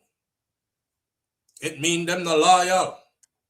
See how much suck your mother for them same fans tell me. So sheep and shepherds getting fully no. One next person said, LOL. It's really not that serious, Bounty. Get a life. And Bounty answer him too and say, pussy. Them scared after music is for fun. Them took it for life and death because everybody weak out over the plaza ship is sinking. I left this right here so today by saying this to Bounty Killer, and then I'm going to change up. You know what? No, I'm going to do this real quick in passing so I don't have to change my icon. Message to Bounty Killer. Bounty, you're a legend. You are a legend. I'm not going to say legend like real Jamaican. I want to use the proper word. You are a legend. Please stop tarnishing your legacy with this BS. Hold your composure, man. Hold your corner. And go and do your thing. Or hold your floor then, because you're not in no corner. And go and do your thing. You know what I mean? Eventually what is yours will be fully bestowed upon you. See? We don't want to see you like this anymore. It don't look good. It don't look good. And I'm a person who have never disrespected you over the years, and I never will. Because me always say, when we have figure out who is the king of dancehall versus who is this and who is that, Bounty Killer is over there on his own in a different lane all by himself. Because Killer created these kings. Let me give you credit to that. Don't know no more of this. I don't see how it's helping you anyways. Because it now book shows for you. Money ain't coming off of this. It does have people that keep on and disrespect Miss Ivy. I tell them about figure suck her out. So please stop. Please stop. If anything, reach out to Kartel. I want to squash this foolishness and get on to some real money. I'm going to end this segment and do my last one quickly by saying this. You see if Bounty Killer actually walk out on the stage at this Gully Gaza or something over that part and place there where 100,000 will be gathered plus, that place would mash up. Remember, the people who are going there are people who have been following the history. And it's sell out already. Anyhow, Bounty Killer step out on that stage there, the place would have mash up. Sometimes I pray to God, say, please just make me get like super extra rich to where when my money talk, no boy can talk behind it. Because me that say, listen, Kartel, this is for your fee. Vado, this is your fee. Killer is going to be here. I don't business if you don't want to talk or not. But Killer is going to be here. This is for the culture. Killer go there. Killer go out first. I mean, I don't want to tell nobody say Killer go there. I just want to put surprise guests. I want Killer walk out. And as Killer is walking out, I want the 100,000 people them here. People dead. Dead. That's it. And Killer walk out. The place is flat. Before them two, they even start, them Gully guys are sitting the place flat down already. And give him a proper introduction. After that, this is Bounty Killer. Bounty Killer is considered Vybz Kartel musical father. Kartel said himself already. Mavado also. These are his two children. The chip them never fall far from the old block. See it here, this is tradition, this is legacy, this is the so we brand Jamaica. So other foreigners can take away with something and go have it over there, talk about a for them and them, do for them version of this and that and the other. But because we do too much rotted inside fighting, we can't really actually cement the greatness that was meant for us. That's how I really see the thing still. That's how I really see it. But if we didn't have them kind of money then now to make Man, if he just do him thing and can't tell me nothing because money too big and he might get paid enough to shut up, I would have do it. Right? That is where I'm gonna leave that. That's where I'm gonna leave that. The last one I want to do for the morning is this, and it's not gonna be too long. I'm just gonna say that there's a woman out here who I've been watching the case. So she's suing her husband because her husband won the lottery. Now, her husband won $20 million while they were going through a divorce. Now she's in court. I'm actually watching the video of her in court in front of the judge. When she got to court and tell the judge, say she considers the money that he won to be matrimonial money, she did not know. And look at God working. $20 million, is that correct? Yes, correct. Okay. Explain to me why you are entitled to half of limits. So I'm seeking this money because I strongly believe it still goes under marital property. Since he got this ticket using our shared account, and then that he got it before our divorce papers were finalized. And I supported this man for 7 years. She said he got the ticket to the lotto using their marital money. And while they were married, she supported him at one point for 7 years. So now that he won $20 million, she's entitled to half. Watch the kicker. So he can chase his dreams. And I give up on my career and my life to support him. So I think, again, I'm here to seek a fair distribution. I'm not here for greediness. You said she here for prior to fair distribution, not greediness. What was it, October 7 on 9 a.m. at 9 a.m. I believe. Okay, good. All right. I'm gonna tell you what happened in a minute. Watch this. Mr. Taylor. Thank you, Your Honor. Well, one thing is true. We were divorced on October 7th. That is the one true thing that she has communicated to you. The full truth is that we got divorced that morning. And then, as you can see from the receipt, later that day, after I had lunch with my attorney, I left his office from the finalized divorce, and I stopped on my way home to pick up some beer. I bought a 6-pack. I was going to go home, watch the game, just kind of relax a little bit. And on a whim, as I was paying, I decided to buy a lottery ticket. And so I bought a lottery ticket, something I almost never do. And that's when I won the money. So it was clearly after the divorce. She has no claim on that money. And this is really a waste of all of our time. With that, let me explain to you what just happened. The day that he bought that ticket, he bought the ticket that he just left the lawyer's office where you signed the finalization of the divorce. The divorce is completely done on this day. The man had left the lawyer office him saying, no, just pick up a 6-pack of beer and go kick it back here, man. And he's not a person that buys the lotto.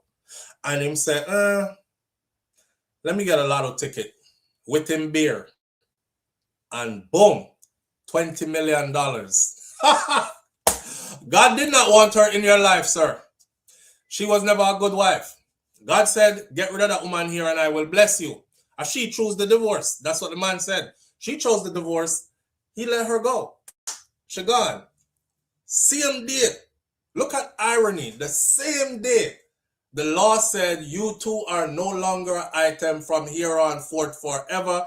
This divorce is finalized. The ticket has a time on it. So he can narrow it down to the time he left the lawyer's office versus the time he purchased the winning ticket. She in a court I talk about a marital money him used, and she supported him for 7 years while they were married. Look at God. Look. Man has to eat every you. Manners and respect to each and every one of you tuning in. I appreciate you greatly. Big up on yourself. God works in mysterious ways. Absolutely. And what is meant to be yours will be yours. I also believe that sometimes you're being held back by who you are with, but you just now want to listen to the Most High telling you to dump the garbage there and take off the heavy load there for your back, make me start, bless you. So you hold on for the garbage and you carry it round and you carry it round and you're not dirty muck your relationship and you can't move forward. As soon as him drop that instant millionaire, you can't make that up. That's real life. My granny Miss Ruby said be good. If you can't be good, be careful, but it's best to be good. But it's best to be good. If you cannot be good, be careful, but it is best to be good. And my grandfather, Mas Cleavy, said, I will see you tomorrow if God spare life. You're not God. You can't spare nobody life around here. All right? Not even your own. Just hope and pray that you're in the best of the Most High and you will be blessed with tomorrow. And then if so, and we all are, we'll meet again tomorrow right here. You know what? Good. It's sweet, VC. What good?